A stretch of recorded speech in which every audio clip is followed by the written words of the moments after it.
that 9,000 jobs could go over a 3-year period and that some branches could shut from early next year.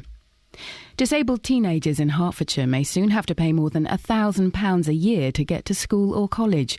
The new transport policy comes into force next September, and the County Council is hoping that it will save up to £500,000 a year. Sophie Solaria reports. The new policy will affect disabled students aged 16 to 18 who live between 5 and 10 miles from school. Those on a low income will qualify for help with the cost. The council hopes to save £500,000 through a combination of charging and reducing eligibility for post-16 transport. Its new transport policy also aims to develop disabled students' skills and help them become independent travellers.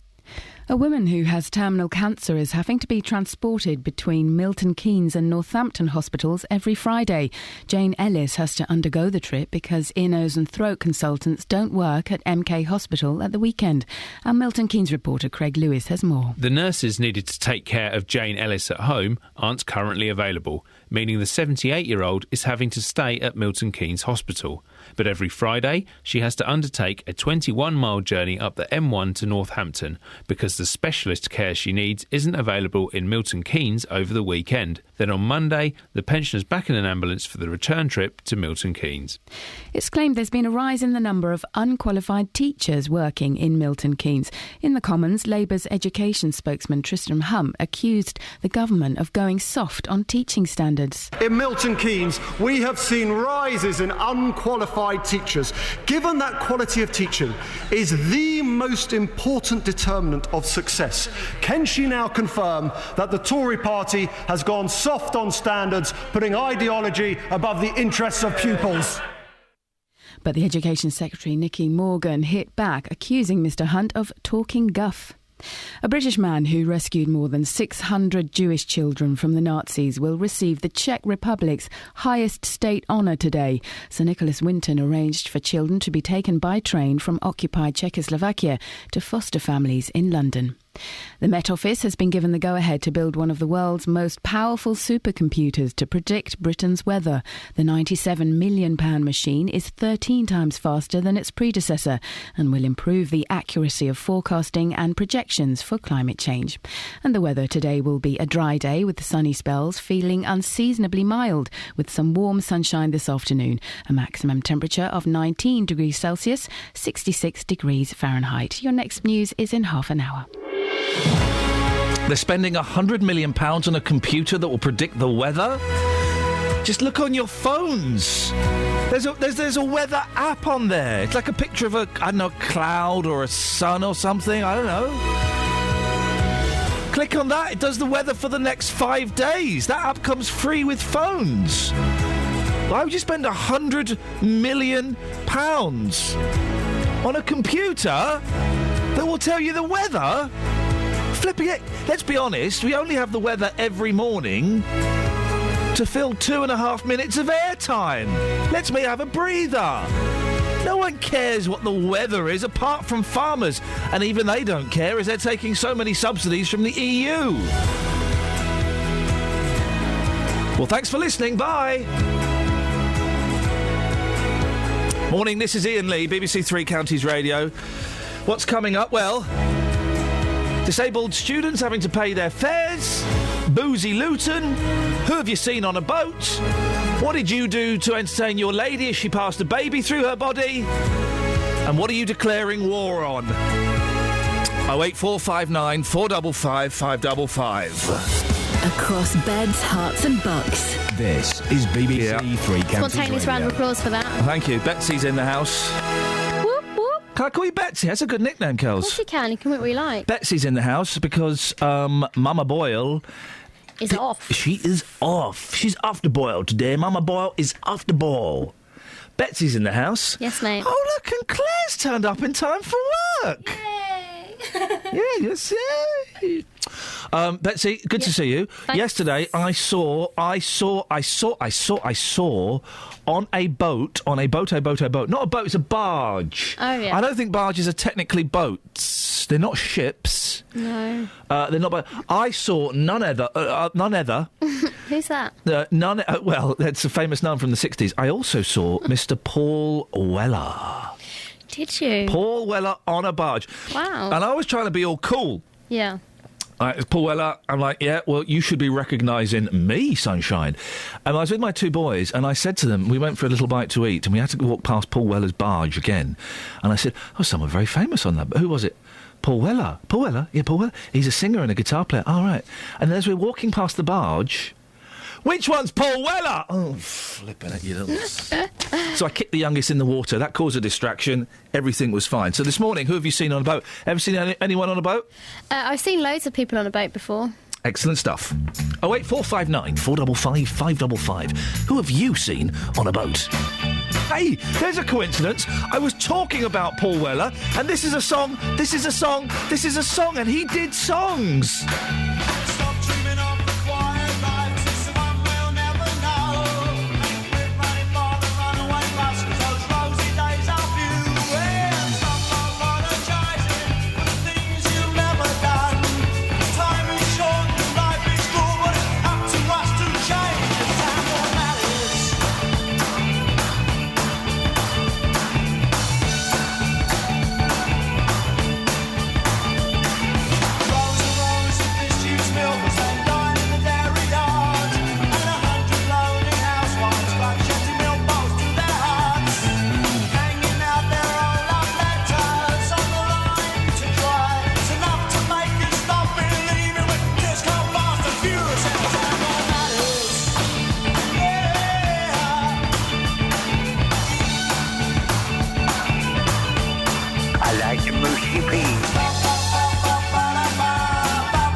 Sacrifice you. I love Big Bum. Hi, weirdos.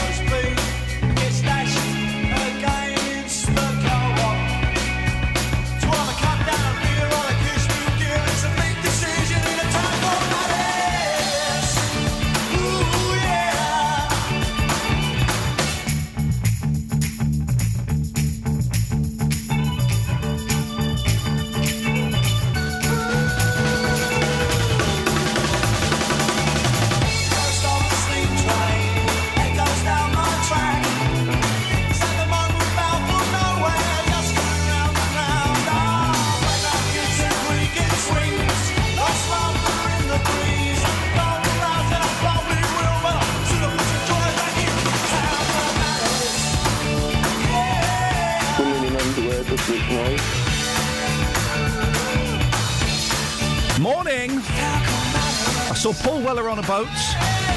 Who have you seen on a boat? Doesn't have to be famous. Could be a captain. Could be a baby. Could be a blind man. I don't know. 08459 455 555. Let's just check in with Ben. Ben, how are you feeling this morning? What's floating your boat? Women in underwear does look nice. All right, mate. Calm down, please. For goodness sakes, give us... Kelly, you're right. You look a bit grumpy this morning. What's wrong? I am not in a bad mood. All right, guys. All right. I don't know what your beef is this morning. Now, disabled teenagers in Hertfordshire may be forced to pay more than £1,000 to get to school. Herts County Council say the new transport policy plan could save them £500,000 a year. But at what cost? Well, Sophie Solari's been looking into this. Sophie, what's going on here? OK, so, Iain, the plan is to charge Hertfordshire's disabled teens, as you said, to ride their bus to school. And the plan's set to come into action next September. Now, these teenagers' families will have to contribute over £1,000. To be exact, it's £1,173 per year if they live between 5 and 10 miles from their school. Right. Then, if they live beyond that 10 miles, then a individual assessment will have to take place to see if they can be helped at all. Now, the Herts County Council say they seek to develop disabled students' skills and help them become independent travellers with this plan. A County Council Hall report has estimated that the new proposal will also save them £500,000. Sorry, what does the develop disabled student skills, what does that mean? I know. I don't know what that means. And I'm pleased that you're speaking to the council later. Well, I'll ask them. I'm not entirely sure. I think what they're trying to say is that people can take responsibility to be able to get to school themselves. They can pay. Walk. They can pay. They can either pay or they can walk, and they'll be given maybe help to do that with a friend. Is this... that's nice of them. Is this applying to everyone? No, actually it doesn't. Hearts County Council's plan is to provide free transport for those attending their nearest suitable school. So if you go to a school that's more distance than your nearest one, then that's when you have to start paying. If you can walk, however, then you have to go to that one. Of course, that doesn't actually help if your further away school provides you more support. Yeah. If you're blind or if you've got other disabilities, then obviously your nearest school may not have that, the support that you need. They also say they'll help those students from a low-income family, so it is also means tested. Okay. Again, they say they want to support young people whose help it needs it most, such as the youngsters with learning difficulties and people that can't afford to pay. But that means, of course, then you have to charge other people to do so. We've got someone later on we're speaking to. Sophie, who is it, please? Yeah, from 7, you're talking to Georgie in Royston. Now, she's 20 years old. She's registered blind and up until last year was in full-time education in Hertfordshire. Her and her family chose for her to go to a school 15 miles away, like I said to you earlier, because it had the best support for her disability. So she needed to take the school bus. She was desperate to take that school bus, or she wouldn't have got to school at all. She can't drive and her parents work. She told me yesterday that if this plan had come into place last year, her and her family would be looking for over £1,000 right now, and that really would have pushed them, because already her family have to help her quite a lot with her blindness.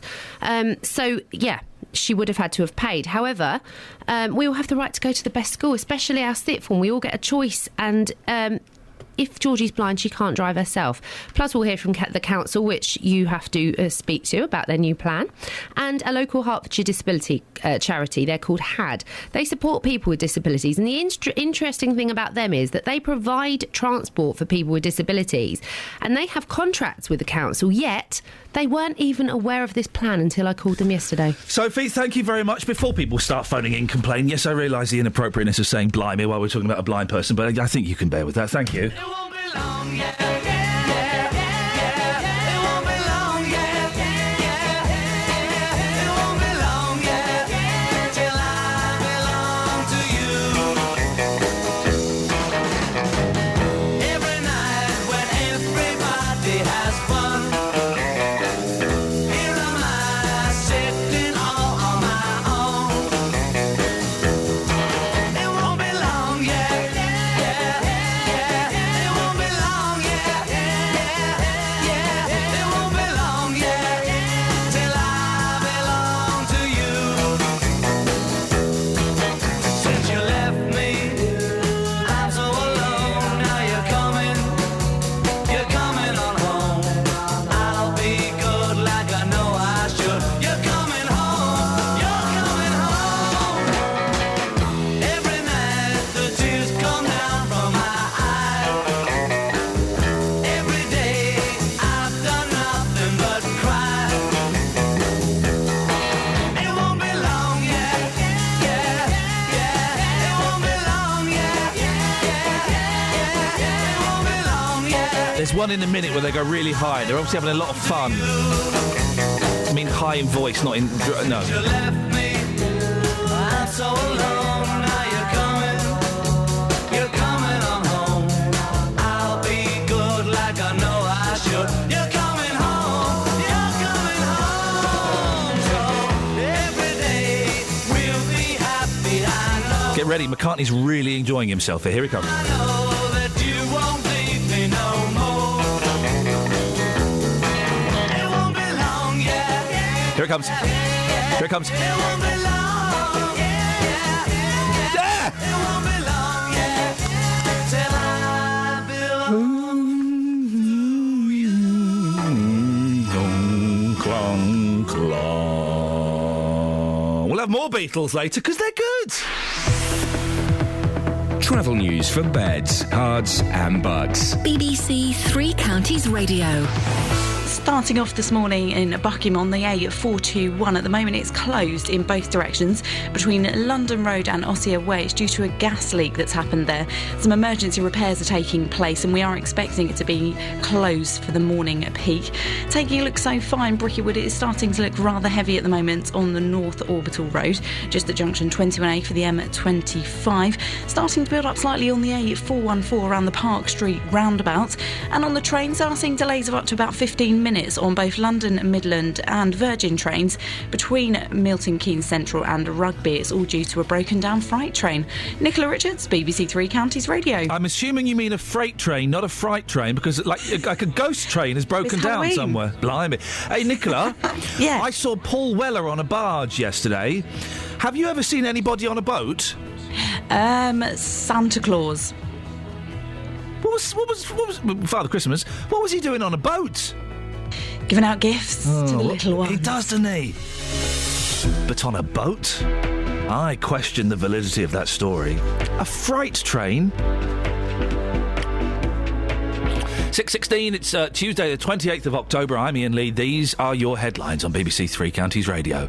Disabled teenagers in Hertfordshire may have to pay £1,000 or more to get to school. The National Grid is predicting a risk of blackouts this winter due to a lack of spare capacity, and Lloyds Banking Group is expected to announce it's cutting jobs and closing branches. BBC Three Counties Radio.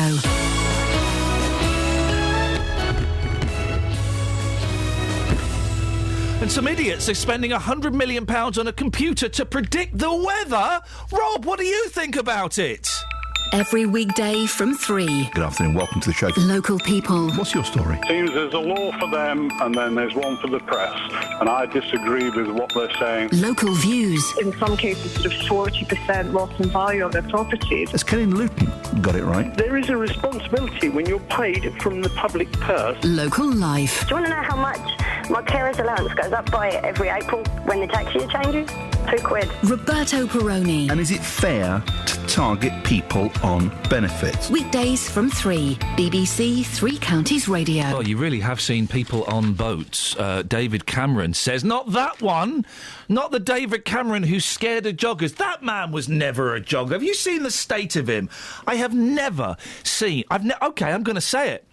I've never seen a jogger with dreadlocks. I never have. I don't think dreadlocked people, and it's not a racial slur, this gentleman was white, anyone can have dreads. I don't think dreadlocked people are inclined to jog. That man wasn't a jogger. I've actually not seen any either. No, you haven't, have you? No. I'll tell you something else in a second, but I'll tell you that off air. Anyway, David Cameron, not that David Cameron, says Renata, from René and Renata... He was cruising on his own. You don't know who that is, don't worry. Nope. And Chuck Thomas says, I saw Dr. Hilary Jones on a hovercraft in the late 80s. Not strictly a boat, but it was a flotation device. We can open it up.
Ever seen anyone on a boat, Just? No, I haven't actually. Well, in saying that, never. Well, I saw a lot of greedy Germans on a boat once in Magaluf. I saw them. I saw Paul Weller on a barge. I know where Paul Weller... I'm assuming it's his. I know where he keeps his barge. We'll go down there later if you want and look at him. That's a brilliant story. Well, one of my friends actually saw... I'm not quite sure which one it was, but one of the boys from Auf Wiedersehen Pet. From what programme? Auf Wiedersehen Pet. From what? Auf Wiedersehen Pet. Say that one more time. Auf Wiedersehen Pet. OK. Yeah. You never had German lesson, did you? No. I actually got a U in my German exam. A U-boat? 08459 455 555. It's a boat-themed show today, Just. We're just going to run with the boat themes. Yeah. The worst thing is when you go to these islands, these continental islands, and it's nice and peaceful, and then you hear in the distance... And slowly, many miles away, around the corner of the island, comes like an old pirate ship, kitted out with about 500 filthy boozers. Yep. They're all having a party on that boat. And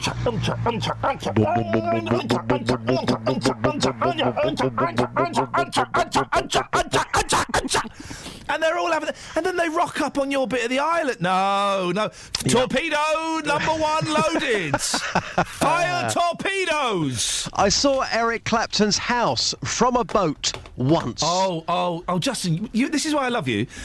We've got a phone in. We've got 2 phone-ins now. We've got who have you seen on a boat? Your boat stories. You've turned it on the head. What have you seen from a boat, Justin? Exactly. Eric Clapton's house right in front of me, and the guy was on the megaphone saying, Eric, you going to come out and say hello? Can you imagine if you were Eric Clapton and you were listening to that idiot on the boat with a megaphone? You would not be happy, would you? No, not at all. No, if I was Eric Clapton... and I was still drinking and drugging, as he's famous for, I would stand on the roof of my house, naked, playing the killer guitar riffs and firing them at the ship. That's what I would do. Wow. Right, so, ladies and gentlemen, this is actually brilliant. We won't get any calls on it, but I don't care. Who have you seen on a boat? What have you seen from a boat? And your boat stories. 08459 455 555. We've been talking about booze as well, Justin. Yeah. Turns out... Luton's a bit boozy and a bit violent on Saturday nights. Who'd have thunk it? Shock horror. Well, if you hadn't have thunk it, it was rammed home on last night's episode of 24 Hours in Police Custody, which was all about booze-fuelled fights on a Saturday evenings in Luton. And things took a turn when a Polish man whispered a murder threat to the custody sergeant. Well, you've been out and about, Justin, finding out what people think about Luton on a Saturday night. Giza! What have people been saying, bro? It's not very good, put it that way. The programme last night, again, we have been talking about this every week. It's such a gripping programme that there was one guy in the cell last night who was quite literally smashing up the cell all night long. It was embarrassing to watch. The next morning, when he sobered up, he was actually quite a nice person. So it can completely change people. Yeah. I've been talking to people here in Luton about some of the worst things they've seen on a Saturday night here in this town involving alcohol. This is not pleasant. Here's what people had to say. Auf Wiedersehen Pet.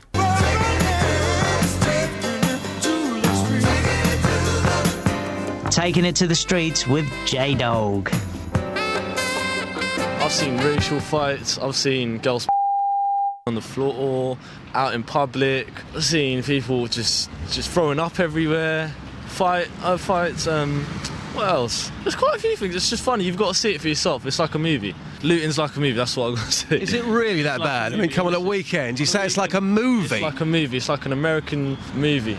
Stuff you wouldn't believe. You still go out in Luton? Yeah, definitely. Is it out of control, yes or no? No, not out of control. I wouldn't go that far. Sounds it. Yeah, I know, but it's still in control. I mean, police don't have control, but yeah. The police haven't got control? They ain't got control of nothing around here, I tell you. They just trouble, like, guys on the corner begging for money, and that's about it. I don't know why, but they don't trouble the real guys who are getting into fights and getting drunk, but they trouble the guys that on the floor asking for money. Where's the sense in that? Where do I start? Really? Well, I live in town, which is quite noisy. Most nights I just hear people shouting, running across the streets, throwing up left, right and centre. It's just terrible, really. About an 8-man fight, glasses being thrown, bottles being thrown, people scrapping everywhere. Is it really that bad here compared to other town centres? I'd say, yeah, it's probably a little bit worse than most town centres, but I've seen quite bad things in other places, but it does get pretty bad sometimes. I wouldn't want to walk around here at night, do you know what I mean, on my own. So when you were in the pub then, when it all kicked off, you're standing there and bottles and glasses are flying past your head? Yeah, pretty much, yeah. And it must have been terrifying. Yeah, it was quite terrifying, yeah. I just stood out the way and kept myself to myself and let the bouncers deal with it. Just lastly, do you think Luton is out of control here at weekends? Do you think this town has unfortunately lost that control element now? Yeah, pretty much, yeah. I think it's getting along that way. I think if it escalates any more, then it needs to be addressed in a serious way. Now, come on, Justin.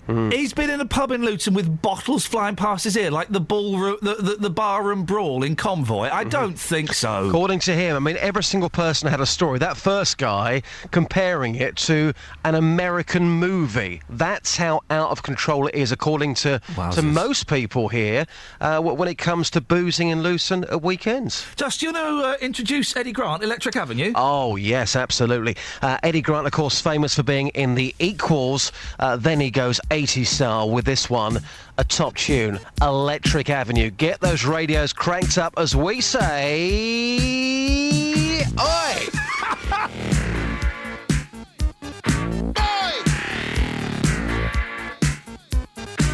Now in the street there is violence, and lots of work to be done. No place to hang out or washing, and I can't blame all on the sun. Oh no, we're gonna rock down to Electric Avenue, and then we'll take it higher. Oh, we're gonna rock down to Electric Avenue, and then we'll take it higher. Working so hard like a soldier, can't afford a thing on TV. Deep in my heart I abhor ya, can't get food for the kid. Good God, we're gonna rock down to Electric Avenue, and then we'll take it higher. Oh, we're gonna rock down to Electric Avenue, and then we'll take it higher. Oh no! Oh no! Oh no! Oh no! Oh Lord, we're gonna rock down to Electric Avenue, and then we'll take it higher. Oh, we're gonna rock down to Electric Avenue, and then we'll take it higher. Who is to blame in what country? Never can get to the one. Dealing in multiplication, and they still can't feed everyone. Oh no, we're gonna rock down to Electric Avenue, and then we'll take it higher. Oh no, we're gonna rock down to Electric Avenue, and then we'll take it higher. Oh, out in the street, out in the street, out in the daytime, out in the night. Oh, we're gonna rock down to Electric Avenue, and then we'll take it higher. Oh, we're gonna rock down to Electric Avenue, and then we'll take it higher. Out in the street, out in the street, out in the playground, The streets, the playground, dark side of town. the dark side of town. We're gonna rock Oh, Eddie Grant, Eddie Grant, Eddie Grant. Avenue, Eddie Grunt. we'll take it higher. My boys would probably call him Eddie Grunt if they knew that the word grunt also meant blow off.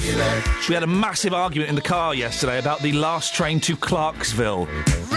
Or as they call it, the last train to Fartsville. For goodness sakes. In the night, take it higher. Electric Avenue.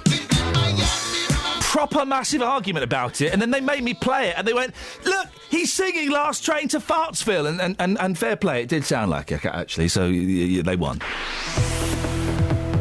Travel news for beds, cards and bugs. BBC Three Counties Radio. Starting off this morning on the A421. At the moment it's closed between London Road and Ossia Way. It's all due to a gas leak that's happened there. Some emergency repairs are taking place, but we are getting reports in that it may be closed for most of the morning peak. In Milton Keynes, it's starting to build a little bit on Standing Way at Newport Road as those roadworks are continuing there. And it is starting to queue already on the M25 heading anti-clockwise between junction 21 for the M1 and junction 20 at Kings Langley. On the trains, delays of up to 15 minutes on both London Midland and Virgin trains. That's between Milton Keynes Central and Rugby. Nicola Richards, BBC Three Counties Radio. Across beds, hearts and bugs. This is BBC Three Counties Radio.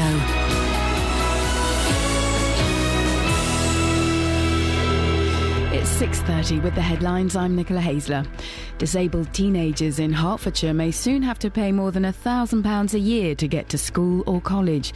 The new transport policy comes into force next September, and the County Council is hoping that it will save up to £500,000 a year.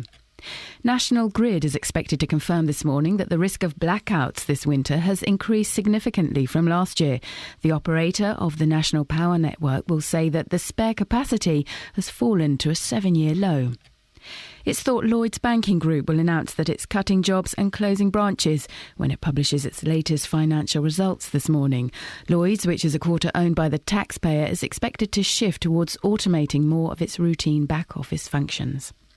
A woman who has terminal cancer is having to be transported between Milton Keynes and Northampton hospitals every Friday. Jane Ellis has to undergo the trip because ear, nose and throat consultants don't work at MPK Hospital at the weekend. The Met Office has been given the go-ahead to build one of the world's most powerful supercomputers to predict Britain's weather. The £97 million machine is 13 times faster than its predecessor. Three Counties Sports. BBC Three Counties Radio. Charlie Austin scored a goal in each half as Queen's Park Rangers beat Aston Villa 2-0 at Loftus Road to move off the bottom of the Premier League. The QPR manager Harry Redknapp says he's delighted to see his team finally get the result their recent performances have deserved. We drew here with Stoke, beat Sunderland, missed a penalty 5 minutes to go against Hull. We should have got something out of Liverpool. But we've come and done it again today. I said to them, it's no good doing it against Liverpool and then not doing it, the next game. We've got to do that every game. If we do that, we've got a chance. MK Dons play Sheffield in the fourth round of the League Cup this evening with no fresh injury problems. Kyle McFusdean will return after a head injury kept him out on Saturday, and Dean Bowich will be fit to play after recovering from a groin problem. Tonight's game is a chance to progress to the quarter-final of the competition for the first time in the club's history, and manager Carl Robinson feels his side is ready. We're very aware of the enormity of the challenge. It's a very, very good Sheffield United team. But we also are aware of what the prize in store is. So we're looking forward to the challenge. But Sheffield United will be in exactly the same boat. They'll feel they can come to Stadium MK and put a performance on and win. In the first round proper of the FA Cup, Weston-super-Mare have been drawn at home to League One Doncaster, while Canvey Island will play two-time winners Preston if they defeat Havant and Waterlooville in a replay. Warrington Town also entertain League Two Exeter. Warrington are managed by Sean Reid. I mean, this is what dreams are made of for non-league football clubs. And to get a league tie at home, they won't fancy coming to our place, pal. And it's a bit of a leveller coming to our pitches and our level, but we'll enjoy the day and we'll enjoy the moment. Cricket now, and the England Lions squad are to tour South Africa. The squad will be announced this lunchtime. Batsman Jonathan Trott is expected to be included for his first international call-up since leaving the Ashes series with a stress-related illness. The former England wicketkeeper Geraint Jones has joined Gloucestershire. He signed a 2-year deal. More news at bbc.co.uk/3 counties. Across beds, hearts and bucks. This is Iain Lee. BBC Three Counties Radio. Ben, how are you feeling this morning, Ben? What gets your boat afloat? Women in underwear does look nice. Yeah, I know, mate, but come on, for goodness sakes, focus. Betsy's in the house. Hello. Boyley's, Mama Boyle's off the boil. Betsy's in the house. Boyle, yep. It's a boat special today. Wicked. I saw a children's play, puppets, on a boat, on a barge in London. It was good. It was good. The theatre was amazing on this barge. It was incredible. The play, show. I sent them some constructive criticism. Oh. I was toying with whether I should or not. There was one thing that let me down. There was one thing I was prepared to tell them that let me down. I enjoyed it. The boys liked it. It was too quiet. It's too quiet. And I just sent an email saying, great, loved it, amazing venue. It was too quiet. What, the voices behind the puppets were too quiet? I suspect it was a pre-recorded audio track that they were playing to. But yeah. But still, it was a wonderful theatre. Wonderful. Paul Weller was on the barge next door. Hey, I like Paul Weller. He's a changing man. You got what? I got in his way once. Like the jogger and David Cameron. Yeah. But it was a narrow corridor and he was behind me and I saw that he needed to get past me, so I edged out further so that he'd have to... And he sort of touched my shoulder and said, "Excuse me." Excuse me, I'm the changing man, and it's a wild, wild world. Said, "Thank you." Yeah. I meant to say sorry, but I don't like Paul Weller's music, but it was still cool to see him, and he looked like he was having a great time. He was on a barge. I can show you exactly where his barge is if you want to know. Yeah. What? It's on a canal in London. Yeah. What was he doing? He was just having some jollies. I guess his kids were there. Oh, yeah. He was playing with the kids. He was having a great time. So, who have you... Hang on, did he recognise you? Probably. Who have you... Yeah, he did. Did he say... No. Did he ask for you? No, he didn't. No, and I didn't ask for his, so... He might be telling someone right now that he saw Iain Lee on... He's recording a concept album about it. He might think that other barge that you were on is yours. Yeah. You're milking it a little bit. Milking. Who have you seen on a boat? What have you seen from a boat? And your boat stories. Simon's in Sandy. Good morning, Simon. Good morning, Iain and Kelly. Good morning. Oh, morning. Not saying good morning to Claire? Oh, I've spoken to Claire. Oh, OK. And you didn't get on? Well, we have very briefly. She's hard to get on. We're not friends. No, they're not. They're not. I really struggle to understand what she's saying. I'm sorry. It's that Chinese accent. Scottish. Irish! Thank you. You're welcome. Simon, what have you got for us? Well, I just sort of put another angle on the boat story. We could probably organise a celebrity cruise, a BBC 3CR celebrity cruise. Oh, yeah, go on. Yeah, well, you lot obviously attend and special guests. You bring a few bands that you like and JD does the show, you know. Because this is a big thing, Kels. Bands do this now, don't they? That you can go on a cruise with a band for 3 days. The Bare Naked Ladies do this. They have a cruise for 3 days and they perform, and then they'll give talks as well, and then they'll go and sit with their fans and have dinner with them and stuff. We could do that. Is there money? Sorry, Simon. Is there money in it for us? Oh yeah, absolutely. I'm in. Big money. How much will you pay us, Simon? Well, I'll do the cooking because I'm a chef, so I'll feed everyone. So okay, so we've got the food. We just need some celebrities and a boat. Cool. What's your normal rate of pay? You know. Well, I don't want to say, but let's just say that I've only been on air 38 minutes this morning. I've already earned this month's mortgage. Well. Exactly, He's Simon. got a small house. 08459 455 555. Oh, Karen Carpenter. It's Boat Special today. We're celebrating the magic of boats. Who have you seen on a boat? What have you seen from a boat? And your boat stories. It's 6:30. I've not even looked at the papers yet. Blimey. Oh, rubbish. Boom, boom, boom. Boom, boom, boom. Long ago, and oh so far away, I fell in love with you before the second show. Your guitar, it sounds so sweet and clear, but you're not really here. It's just the radio.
Yes, I do remember that now.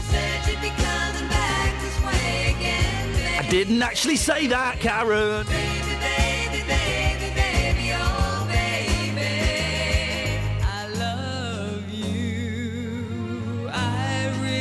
You're nuts.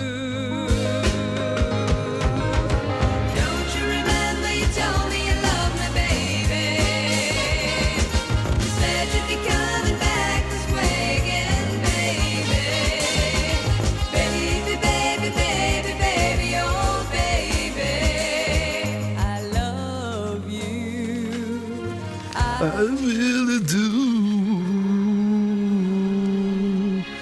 Oh, Francis Morris. Ooh. What are we going to do with Francis Morris? Well, we should lock him up. I'll tell you who Francis Morris is. He's an old man. Francis Morris is still driving his car despite being just days short of his 100th birthday. Here we go again. He regularly pops to the newsagents in his blue VW Polo to buy his newspaper, which I'm guessing is the Express, as he's in the Express, as well as going on the occasional shopping trip. A little bit premature. He's not 100 until November the 2nd. That's a lot of days. It's a lot of days away. It was only when he went to work on the buses as a young man before the war he had to prove his skills to get a licence.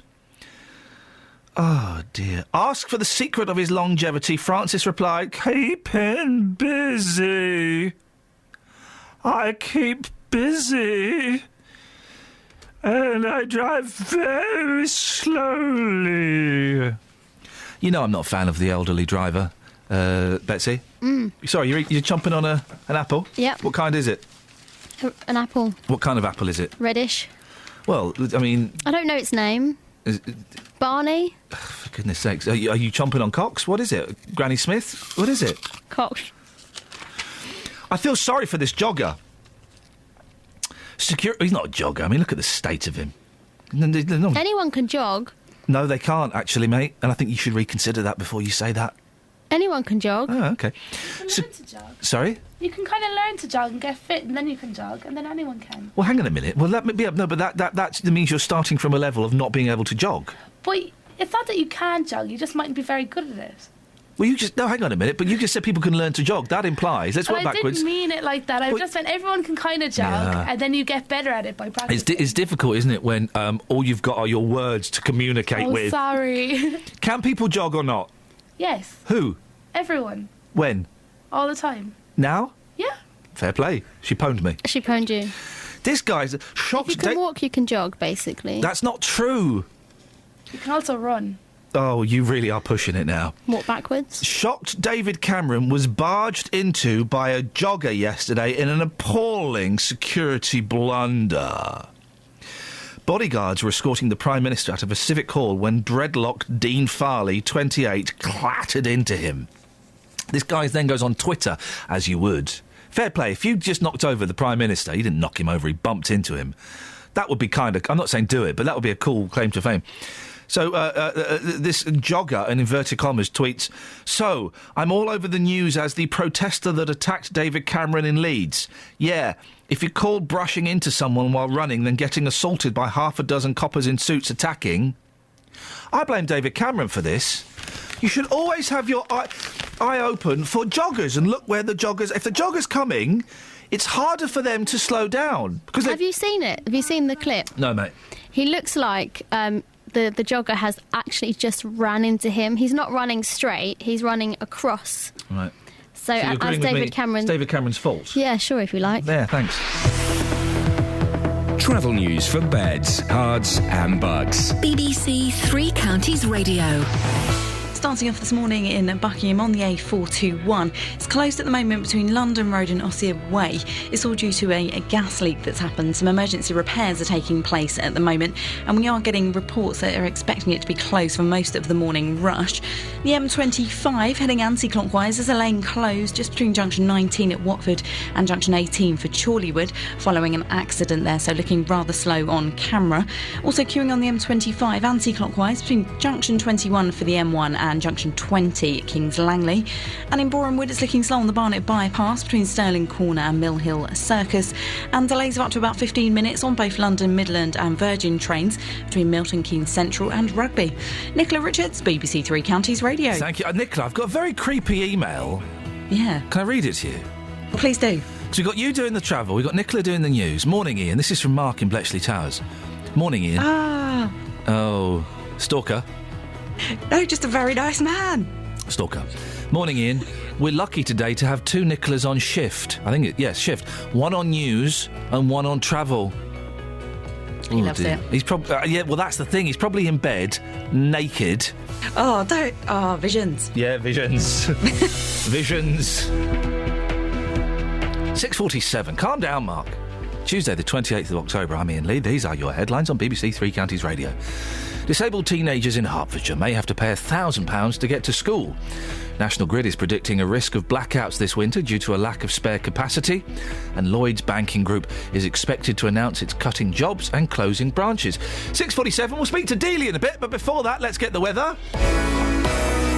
Beds, Herts and Bucks weather. BBC Three Counties Radio. Hello there, it's another fine day ahead of us today. We're being thoroughly spoiled. Sunny spells, staying dry. It does cloud over later on, but probably not until after the sun has gone down, because it goes down so early these days. Temperatures hopefully reaching the high teens once more. So that cloud increases ahead of a front that's going to be bringing rain and stronger winds through the night. But temperature-wise, it stays quite mild, with lows between 11 and 14 degrees. Tomorrow, though, we've still got some outbreaks of rain, some of which are going to be a little heavy. Even when it's drier, it's likely to be quite cloudy, so those temperatures take a bit of a hit, only getting to about 15 degrees Celsius, but actually that's pretty normal for this time of year.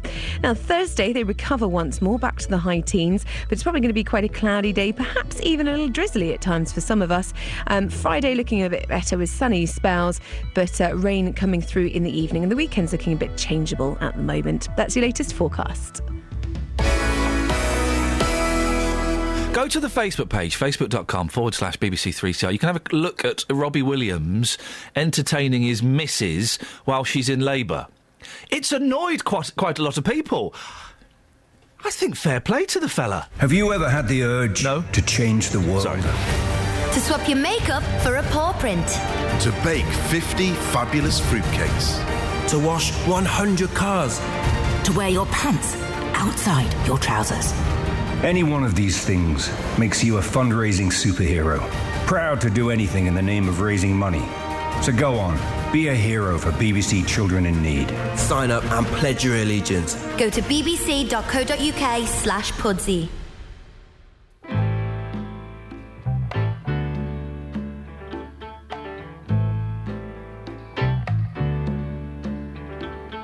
Stayed in bed all morning just to pass the time. There's something wrong here, there can be no denying. One of us is changing, or maybe we've just stopped trying. And it's too late, baby, now it's too late. Though we really did try to make it.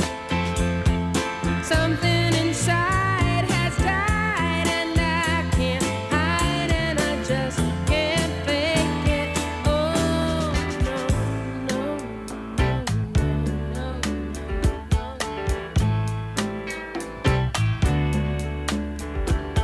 It used to be so easy living here with you. You were light and breezy, and I knew just what to do. Now you look so unhappy, and I feel like a fool.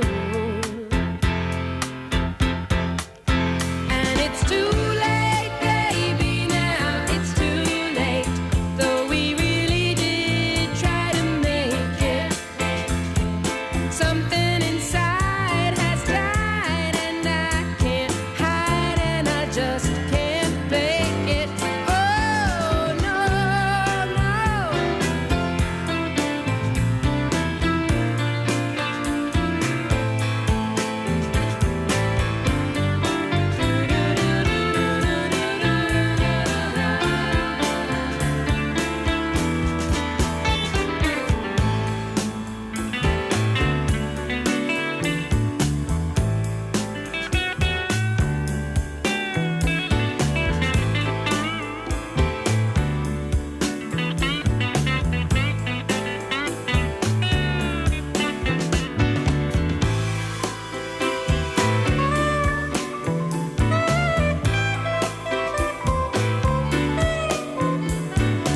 not in a bad mood. Christmas is not coming. Women in underwear does look nice. Oh, Ben, will you give it a break? Who the hell's Jason Orange? There'll be good times again for me and you, but we just can't stay together, don't you feel it too? Still, I'm glad for what we had and how I once loved you. But it's too late, baby, now it's too late. Though we really did try to make it something. Morning, this is Iain Lee, BBC Three Counties Radio. Bit of Carole King, Justin. Oh, beautiful. Absolutely beautiful. Hey, her book, her autobiography, is a cracking read. It's a good one. Yeah. Now, Justin, there's a bit of controversy. I was in bed early last night, wasn't feeling very well. I had a long day out with the kids. Took them to see a play on a boat. That's why we're talking about boats. And boy, oh boy, the boat special. Can I just say, the next call, Justin, I'm going to let you stay on the line to hear it. Well, the only one I've got so far, and I have been working the streets this morning like a dog. Yeah. The only one I've got so far is Brian Harvey. When I asked for further details, he wouldn't give me any more details. He simply walked away. What, Brian? You've voxed Brian Harvey? No. Somebody saw Brian Harvey on a boat. We've got a cracking one in a second. But... So I missed all of this last night. I saw a little bit on Twitter. Robbie Williams. Yeah. It's in the paper here. Robbie Williams shared intimate details in jokey Twitter videos as wife Ada gave birth to a boy yesterday. They included her suffering a contraction and even doctors about to break her waters. And we've put facebook.com/BBC3CR. We posted a cracking clip of him singing Candy, which is a terrible song, to his missus while she's obviously very uncomfortable. Yes. Right? And he's got a load of flack about this. What are your thoughts? Well, I think when I saw the video yesterday, I thought, what's he doing? What a weirdo. It's really, really cringy. But he has made a video since saying, thanks for joining us on our special journey. And we were doing these videos to try and help her because obviously she's going through a lot of stress. But the cynic in me says he wants people again to go onto iTunes and download his songs. Anything for publicity. That's my personal thoughts. Oh, it's a bit wrong. No, mate, he's having a laugh. Is he? He's having a laugh. He's trying to... Listen, I've been next to a woman while she's been giving birth, and it's flipping our work for the bloke. I don't know what it's like for the woman. It's our work for the bloke, because you feel like you've got to do something. Yeah. And they're so miserable. So you've really got to... I think he's having a laugh. He's entertaining her. He's one of the greatest entertainers in the world. And she's getting a free show. You have just hit the nail on the head. He's entertaining her. That should have been private. Why has that got to be seen in the public? Doesn't need to be done. Keep it to yourselves, guys. Got some comments on Facebook, Twitter. There was no amusing my lady, says David Turners. I just had to shut the flip up. Handsome Hackney says, I still amuse her now by saying if it was me, we'd have had the baby on the Friday, not the Sunday. And Victoria says, we pretended to be Darth Vader with the gas and air until I had too much and threw up in bed. Good one. Can you take it to the streets, Just? Absolutely, no problem. Stay there, because it's a boat special. Mark's on the line. Mark, where are you? Hi, Ian. I'm near Milton Keynes. But where are you specifically? I don't say that because you get certain people like to come along the towpath and think you're a publicity tourist object. Well, you've hinted at what I'm edging towards, and I can understand your caginess. You are on a boat. Yeah. Ladies and gentlemen, boat special. Yes. Within 55 minutes, we get somebody actually on a boat. Brilliant. Awesome. Yes. Oh, God. Shall I add to that for the amusement? I'm a qualified RYA MCA coastal skipper, which is Royal Yachting Association and Marine Coast Guard Agency. They're the people that do the shipping forecast. So you can drive boats? You can legally drive boats? Yeah, across the Atlantic, Channel. Well, I have to ask you. I have to ask you the three questions, okay, Mark? First of all, who have you seen on a boat? Oh, a long list. Give us the top three. Top three: Harrison Ford, Timothy Weston, Prunella Scales, ladies, and the gentleman that plays Poirot. Oh, ladies and gentlemen, the gentleman that plays Poirot. What a guy! Okay. What have you seen from a boat? Loads. I've come up the Thames. Yeah. And I tried the one time I thought, there's got to be an easier way of doing this to try and work out where the entrance is into the canal. So I started counting the bridges and lost count. But obviously you see the Houses of Parliament. Yeah. We went under the Tower Bridge just as it was closing, which was quite amusing. That was exciting. Between the road. And finally, Mark, your boating story, please. What sort of boating story, Any boating story you fancy? You've caught me. Oh, hang on a minute. I've been on boats. I've been living on my boat for over 28 years. Blimey. I know. Yeah, go on. I know. Here we go. I've delivered 2 children, 1 boy and 1 girl, over the years. On your boat? Not on my boat, on the other people's boat. Were they your children, or you just helping out? No, they were other people's. Lark, ladies and gentlemen, there's your podcast, guys. Wow. There's it, Mark. Incredible. Thank you. Why has he never rang in before? That's brilliant, Mark. Do call in again. Harrison Ford, the bloke that plays Poirot, and he's delivered 2 babies on a boat, and he's been underneath is it Tower Bridge, the flappy one? He's been under the flappy bridge as it closes. Justin, how can I top this? I've only got Brian Harvey so far. I think we should probably both go home, shouldn't we? Well, I think we've peaked. What a great call. Justin, thank you very much. What a cracking call. And it was a great call. Your call doesn't need to be as good as that. I can't imagine Harrison Ford or the bloke that plays Poirot being on boats. I just can't imagine it. It's great. What a great day we're having so far. What? Sorry? What a great day we're having so far. What would they be doing on boats? Boating. I suppose so. 08459 455 555. And how did you entertain your lady as she passed a baby... between her legs. You know, I don't need to go into the graphic detail. You know what happens. 08459 455 555. BBC Three Counties Radio. Let's get the travel news. Travel news for beds, cards and bugs. BBC Three Counties Radio. Starting off on the A421 at the moment, it's closed between London Road and Ossier Way. It's due to some emergency repairs taking place after a gas leak has happened there. So far, the A1M, that's looking rather heavy on the sensors around junction 8 for Stevenage. And the M1 starting to build up, heading southbound between junction 11 for Dunstable Road and junction 10 for Luton Airport Spur Road. Take a look in Harpington, it's looking very heavy at the moment on St Albans Road, just around Station Road. And the M25 heading anti-clockwise, there's a lane closed at the moment just between junction 19 for Watford and junction 18 for Chorleywood following an accident there.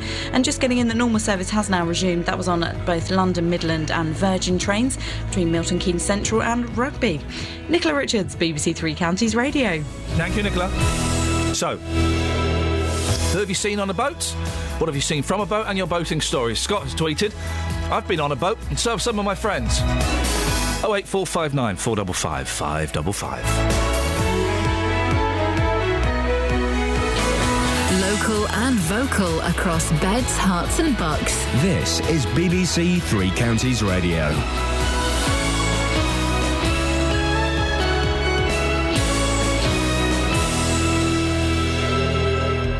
Good morning, it's 7 o'clock. I'm Nicola Haisler. The headlines. Disabled teenagers in Hertfordshire may have to pay £1,000 to get to school.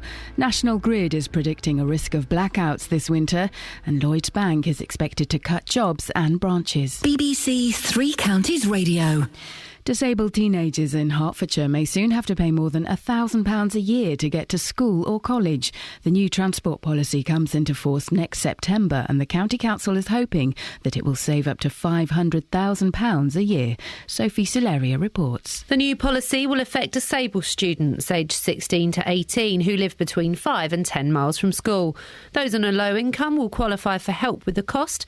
The council hopes to save £500,000 through a combination of charging and reducing eligibility for post-16 transport. Its new transport policy also aims to develop disabled students' skills and help them become independent travellers. National Grid is expected to confirm this morning that the risk of blackouts this winter has increased significantly from last year. It's thought the operator of the national power network will say that spare capacity has fallen to a 7-year low, but that emergency measures will ensure the lights stay on. That's the feeling of Professor Jim Watson from the UK Energy Research Centre. I think it's, in my view, very unlikely that we will see blackouts in the UK, but what it does mean, this tight situation, is that lots and lots of extra measures are having to be layered on top of an already complicated policy framework. So it really hasn't worked as well as it should have done. Lloyds Banking Group is expected to announce that it's cutting jobs and closing branches as it publishes its latest financial results in a few minutes. Lloyds, which is a quarter owned by the taxpayer, is expected to shift towards automating more of its routine operations, like processing new accounts. Drunken domestic disputes and fights on a Saturday night in Luton were the focus of last night's documentary about the Bedfordshire Police Force. It was the last episode in the current run of the Channel 4 documentary, 24 Hours in Police Custody. We asked people what they thought of Luton at the weekends. People just throwing up everywhere, fights, what else? There's quite a few things. It's just funny. You've got to see it for yourself. It's like a movie. Most nights I just hear people shouting, running across the streets, throwing up left, right and centre. It's just terrible, really. It's claimed there's been a rise in the number of unqualified teachers working in Milton Keynes. In the Commons, Labour's education spokesman Tristram Hunt accused the government of going soft on teaching standards.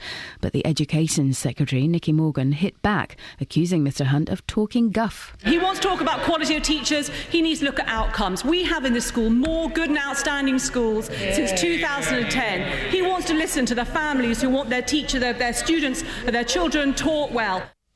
The Met Office says it's on the verge of a step change in predicting Britain's weather. One of the world's most powerful supercomputers is to be installed at its headquarters in Exeter at a cost of £97 million. Here's our science editor, David Shookman. The key measure for supercomputers is speed, and the one ordered for the Met Office will do 16,000 trillion calculations every second. This makes it one of the fastest in the world. It'll handle far more data than the current computer, and this should generate forecasts that reach further into the future and give more detail for local areas. Updates will be possible every hour rather than every 6 hours as now. But Britain has notoriously fickle weather, and the Met Office is often accused of getting it wrong.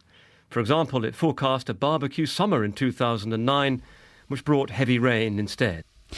And the weather today will be dry with sunny spells, feeling unseasonably mild with some warm sunshine this afternoon.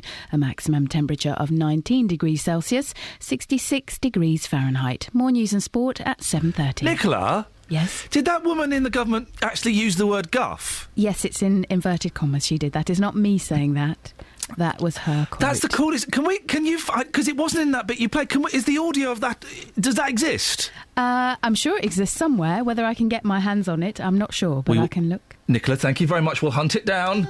Today on BBC Three Counties Radio. From 9. The JVS Show. With the big phone-in, the hottest topic of the day, and your consumer problems. From 12. Nick Coffer. And I'll be opening the doors to our doctor's surgeries. GP Dr Kedden Batt is here to answer all of your health questions. From 3. Roberto Peroni. I'm here with a roundup of the day's news, the latest travel, and your stories. From 7. Three Counties Sport. With live commentary from the 4th round of the League Cup as MK Dons host Sheffield United. Today on BBC Three Counties Radio. Morning! It's Iain Lee, BBC Three Counties Radio. Busy show. So, some disabled students in Hertfordshire will have to pay over £1,000 to get to their school. Is that fair? We'll speak to some people involved and get their sides of the story. Robbie Williams has been blasted for messing around while his missus was having a baby. I think it's quite funny. Kelly will have some of the Facebook comments in a minute, please. How did you entertain your lady while she gave birth to a baby? And it's a boat special after I saw a play on a boat and I also saw Paul Weller on a boat. Who have you seen on a boat? What have you seen from a boat? Just your general boat stories. 08459 455 555. Across beds, hearts and bucks. This is BBC Three Counties Radio. Mama Boyley's not here, but Betsy is. Morning, Betsy. Sup? Oh. What are they saying on Facebook about Robbie Williams, the pop singer? Dave says he's a plum. Oh. Marie says, divorce, please. I'm not sure if she's his wife. No. Alex says... Divorce, please. I didn't know he was having a baby with another woman. Alex says, that's enough to put you off childbirth. Lisa says, I would have kicked him in the ghoulies. And Stan said, this should have been a private matter. I wonder why he was filming it. He's a bit of a show-off. That's what he is. First of all, it's a great... How did you entertain your missus? First of all, it's a great thing that he's doing it. Imagine that if my wife was giving birth... And Robbie Williams came in and did a concert for her for a few hours. We'd love that. Yeah, that would be awesome. I could pop down to the machine and get a coffee and a bar of chocolate. Wonderful. I've not given birth before. Ever? Okay. And do you need to be entertained? Yeah, it goes on for a long time. But are you kind of occupied? The first one goes on for a long time. The second one just pops out. Oh, right. Second one was 50 minutes. 50 minutes. Really? Yeah. Wow. Yeah, first one, yeah. It's less than a film. Well, you're miserable... You're high on drugs. You probably like that bit, youngster. And it's hard work and it's very sore down there, I'm told. It's hard for the fella as well. What did you do? I played Eva Cassidy on the iPod. Oh. Yeah, I know. It wasn't the greatest. What about the second one?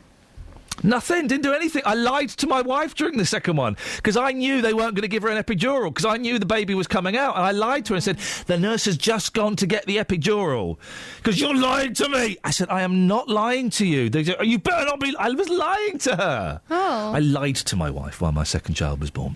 But it was a cruel to be kind lie. Yeah, it's just being cruel to be cruel. 08459 455 555. Across beds, hearts and bucks. This is Iain Lee. BBC Three Counties Radio.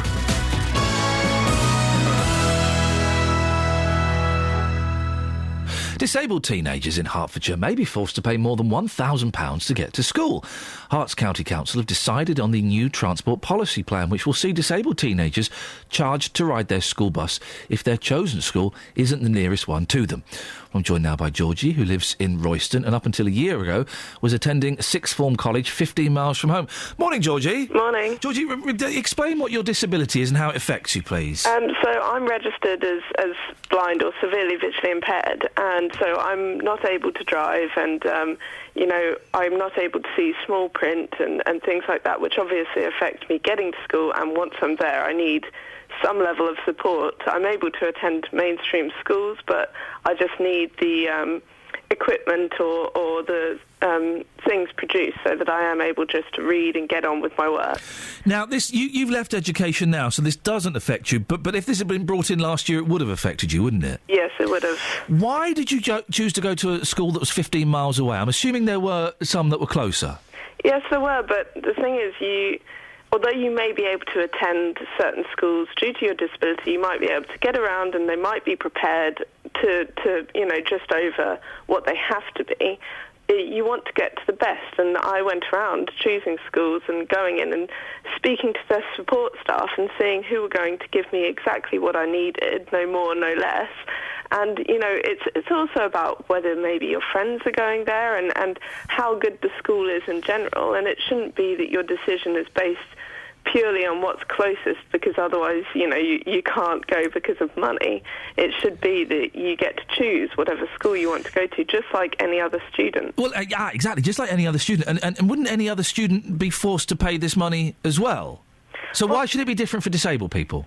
The thing is, when it comes to being a disabled parent especially, a lot of costs are taken into account. My family, I'm able to walk around and do all of that, but my family have still had to put in a lot of money, and disability living allowance for certain levels is going to be withdrawn.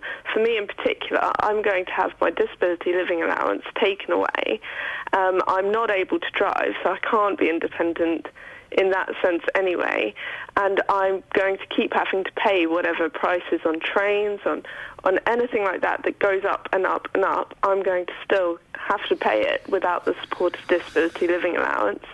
And it is, I do understand that other students have to pay, but there are a lot of costs incurred when you're a disabled child. George, you say that. I want to bring Chris Hayward into the conversation. Chris is the Hertfordshire County Council Cabinet Member for Education. Morning, Chris. Good morning, Ian. Why are you charging disabled children to use school transport? Well, this is part of a wider national review. Hertfordshire have been part of what we call a Pathfinder for the special educational needs provision. And one of the things we've got to do is to actually fund school to college transport for 16 to 18-year-olds at the right level. And what we're doing is asking for a contribution, but it is a contribution not exceeding a maximum of 22% of the actual cost. So the actual cost for providing transport for a disabled young person is over £5,000, £5,292 a year. Actually, the maximum contribution that we're inviting is £3.05 per journey for those travelling for 5 So miles or more. £1,173 a year?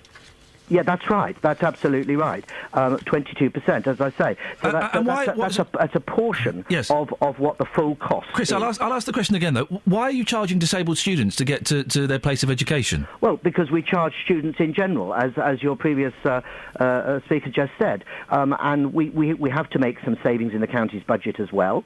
So, I mean, you can't deny that. I'm not going to try and hide behind that fact. But what we're trying to do is to do something that is fair to young people with disabilities. What we do not want to do, we're certainly not seeking them out as being exceptions to any rule. Indeed, they are still getting greater benefits. And aligned to what we're doing, and it's important not to miss this point, is a scheme called Getting There, which actually encourages young people 16 to 18 to actually start an independent travel with the assistance of travel buddies and an organised travel scheme, so that they actually get some independence as they move into their adulthood. And that's being welcomed, I can tell you, by disabled young people. I'm sure that bit is. I'm sure that the costs aren't. The problem is, isn't it? It is slightly different for disabled young people, because quite often they do have to travel further, as Georgie was just saying, to get the equipment, the staff, the training that their disability requires. It isn't the same as just going to the school that's nearest to them, is it? Yes, Ian, and if there are exceptional circumstances where a good course cannot be provided in a good college under Chris, 10 miles, then we will not consider just the it on course. an individual basis. Not just the course. It's not just... Georgie, explain to Chris why you had to travel 15 miles to your school, why it was so different from the school nearest to you. Well, essentially, I went around and did go around lots of different schools to see how they were prepared for someone with my disability, because it does involve having, being able to supply the right equipment and being able to supply, a book in large print. And I went and I had to go around different places, and some had never had a visually impaired person. Some had blind people and hadn't best prepared for them.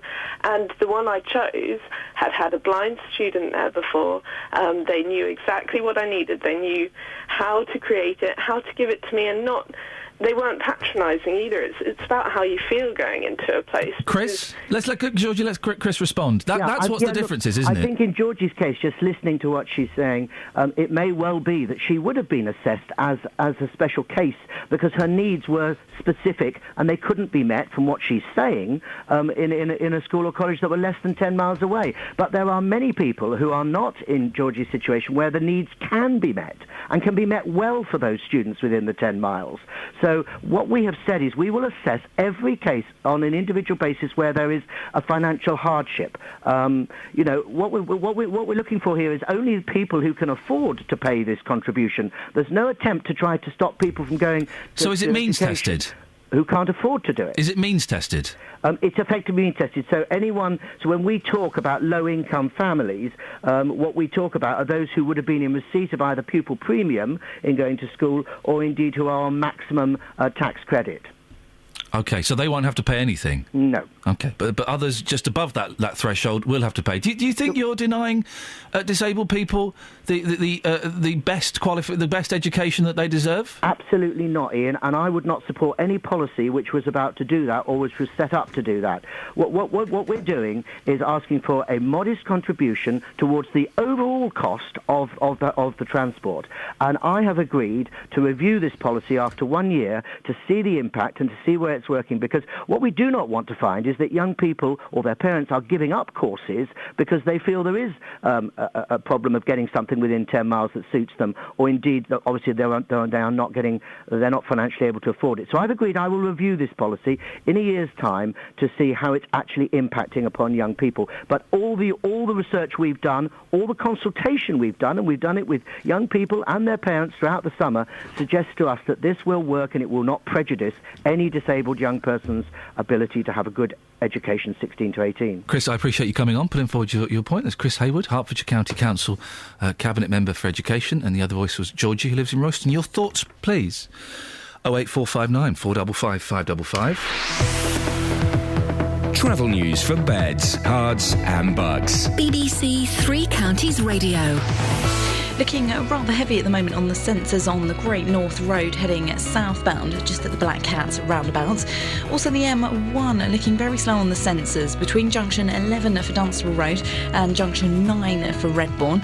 Taking a look so far in Ware, and Holy Cross Road at the moment is closed between Woodbury Hill and Capel Lane due to some emergency repairs that are taking place there. In Buckingham, the A421's closed between London Road and Radcliffe Road. This is all due to some emergency repairs taking place to a burst water main. Taking a look at the M25, there's a lane closed at the moment heading anti-clockwise between junction 19 at Watford and junction 18 for Chorleywood following an accident there. Nicola Richards, BBC Three Counties Radio. Thank you very much indeed. 7:17, it's Tuesday the 28th of October. I'm Iain Lee. These are your headlines on BBC Three Counties Radio. Disabled teenagers in Hertfordshire may have to pay over £1,000 to get to school.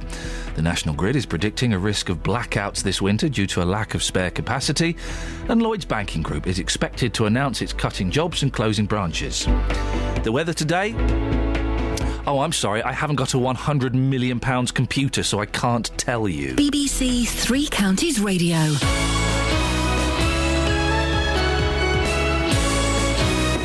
A £100 million computer to predict the weather? Are you nuts? It's all about the food. There's going to be stuff flying around everywhere, isn't there? Yeah. We've been very clever with the dishes today because all of the dishes can be adapted for pies. Nick Coffer's Weekend Kitchen. Absolutely delicious, beautifully flavoured, perfect seasoning. Couldn't ask for more in the bowl, really. Flavours getting better, really. That's the main difference. Local chef showcasing simple, straightforward dishes you can try at home. On a Sunday afternoon, when you're a little bit strapped for time and you're hungry, there's no messing about with it, no faffing around. Done. Sweet corn soup. Yeah, really kind of great this time of year. Really full in season now. Nick Coffer's Weekend Kitchen, every Sunday morning from 11 on BBC Three Counties Radio. Across beds, hearts and bucks. This is Iain Lee. BBC Three Counties Radio. It's, I'm having an argument with someone on Twitter about the blooming Velvet Underground. Turns out, most bands in the... everyone says the 60s, Kelly. Everyone says the 60s. The 60s were great. 60s were so great. They weren't. Were you there? No. What? Most bands in the 60s were rubbish, OK? Quite a few bands had one good song. There are only 6 or 7 bands that were consistently good. Name them. The Beatles. Yeah. The Beach Boys. Yeah. The Monkees. Yeah. We're struggling on 3. What were the Carpenters? Were they 60s? 70s, mate. Oh. I'll give you the Stones, but I don't like them. OK. That's 4. Thanks. How can I think of 4 bands? What were the Who? Oh, the Who were a bit ropey. The Who weren't consistently good in the 60s. It wasn't until the 70s, and even then they were a little bit ropey. I see what you're saying. Yeah. So you're saying 60s was sort of the era you'd started out making music and then you got good. The 60s were the 90s of the 60s. Okay, yeah. And, we look back with rose-tinted, hallucinogenic-tinted, marijuana-tinted glasses. The black and white newsreel makes it look all groovy, man. It wasn't. In fact, I'm going to take the Rolling Stones off. I'm going to take the Monkees off. So there are only 2... Why are you taking the Monkees off? Because they weren't consistent. This is how honest I'm being. There are only 2 consistently good bands of the 60s. The Beatles... and the Beach Boys. And I'll tell you what I'll give you as well, even though it's not a band, I'll give you Motown.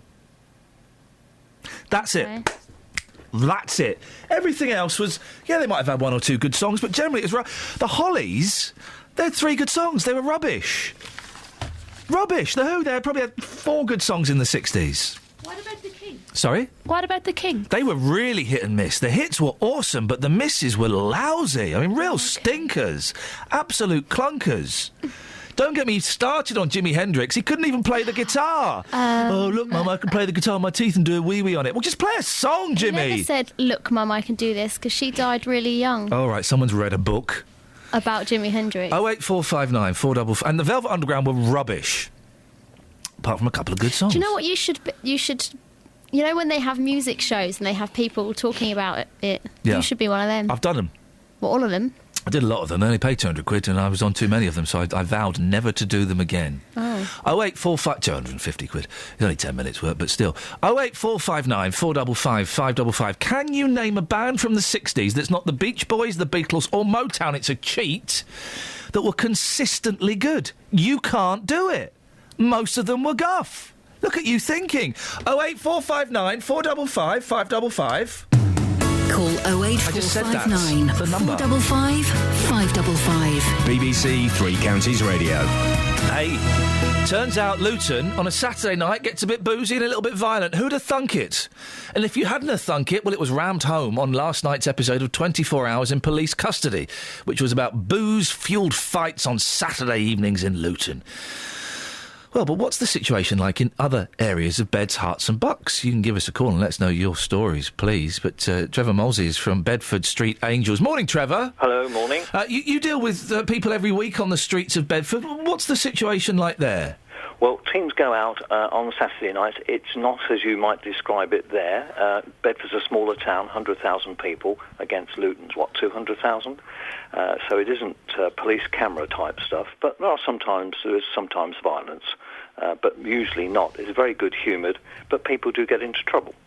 What kind of trouble?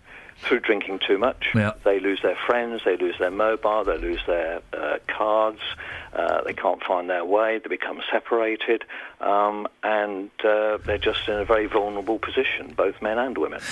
What Street Angels, we've spoken before, but what do you do? Street Angels put out teams. We try to get at least one team out, sometimes two, of three, mixed gender. We're all Christians. We come from 10 different churches in the town, and we go out from 10 p.m. through to 3 a.m. That's what we ask our volunteers to do. Everyone's a volunteer. And do you ever feel threatened, Trevor? Do you ever kind of feel that things are getting a little bit tense for you? No. We've been very grateful. The police are well organised on a Saturday night in Bedford, and we've got CCTV watching over the town centre. They can spot us in our distinctive red jackets with reflective logos on them. And we're well greeted by door staff, by paramedics, by the police themselves, and by young people out on the town. And they welcome... Does anyone ever tell you to jog on? No. I think that could be counted on the fingers of one hand, probably over the 5.5 years that we've been going. Do you think if sorry, I've got a bit of a sore throat. That's why I'm swallowing, Trevor. I do apologise. Do you think that your team could deal with the situation in Luton? Would it work in a place like that? There are similar teams in Luton, right. Street Passers in Luton, and all over the country. There are teams similarly. We're trained in very simple first aid. We'll listen to people. Sometimes people want to talk a lot. We'll give them bottled water to help them recover, maybe. Where stilettos have caused blisters or girls are walking barefoot, we'll give them flip-flops. We'll wait with them until their lift arrives home. And often we'll pray. Quite silently, not publicly, we'll pray for God to intervene in the situation. And do they want... I would imagine most of the people out having a booze up on a Saturday night would blanch at someone praying for them. They don't know that we're praying for them. Oh, sneaky little secret prayer. We'll do so, but we'll just stand there silently praying. Sneaking one in. And because we believe God loves them, and they're worth it, and we believe they're worth it as well. Trevor, I appreciate your time this morning. Thank you very much indeed. 08459 455 5. When did it become a thing for women to take their shoes off and walk around bare feet? When did that become a thing? Now, quite often you'll see, after work, women in trainers, because they've worn their smart, painful shoes for work, and then they take them off and they put the trainers on to get the train or drive or whatever. That's fine. But men do it as well now. Men have started taking off their uncomfortable work shoes and putting on... Well, that's just crazy, isn't it? And then the thing of boozy women walking around barefoot. That's outrageous. 08459 455 555 is the telephone. Lots to talk about today. It's a boat special. I saw Paul Weller on a boat yesterday. He was on a barge. I know where his barge is moored, if you want to go and have a little look. I shan't tell you, unless you give us cash. So, who have you seen on a boat? What have you seen from a boat? And, just your boating stories. And also, these videos of Robbie Williams. I don't really like Robbie Williams. I quite like Robbie Williams now as a result of these videos. Star live tweets wife's labour. Robbie Williams shared intimate details in a jokey Twitter video as his wife, Ada, gave birth to a boy yesterday. They included her suffering a contraction and even doctors about to break her waters. He declared beside a clip of Ada, panting in pain, "I'm doing great." I don't see a price. It's just a bit of fun. What did you do to entertain your wife? Or your girlfriend, you sinners? When, she was in labour. And what do you think of Robbie Williams? Plum or pear? No. Plum or Wally or weird? Oh, good or bad? Hero or villain? What you got for us, Kels? Catchy. Jay, the bus driver, has texted us. He says the Bee Gees were a great group in the 60s. No, they weren't consistent. Their albums were terrible. He says Beach Boys were good. Not that I was around in the 60s. That's what he said. Yeah. He also says the 80s were better than the 60s. And Scott on the M1 said Shady Wadey. I'm guessing he means Shwaddy Waddy. Yeah, but they were 70s. So that doesn't work. 08459 455 555. Can we find... I don't know if I'm going to last the whole week, Kelly, just to flag that up. Sick note. Yeah? Is this what you're doing? I'm doing a sick note. I'm flagging up I might be poorly for the... Well, I'm poorly now. You might get better. I might not. This show might... I might get worse. Fix you. It might not. I'm getting a headache and I'm feeling dizzy. Have you got any medicine? I've got that. Take one of them a day. Yeah? Yep. Good. Does it help? Let's try it. Good morning. Helping me. Feel much better, yeah. What about this? That's not helping. That's making me feel bad. What are we talking about? I would like to say something.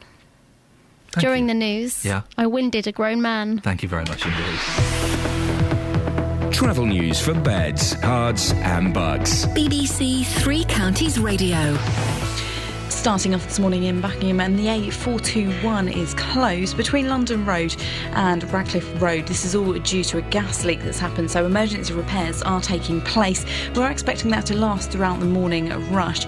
The M1 heading southbound's very heavy moving on the sensors this morning between junction 11 for Dunstable Road and junction 9 for Redbourne. And the M25 heading anti-clockwise is queuing following an accident that happened a little earlier on this morning between junction 19 for Watford and junction 18 for Chorleywood. So far, taking a look in Ware, and Hollycross Road is closed between Woodbury Hill and Capel Lane. It's all due to some emergency repairs that are taking place there. Nicola Richards, BBC Three Counties Radio. Across beds, hearts and bugs. This is BBC Three Counties Radio.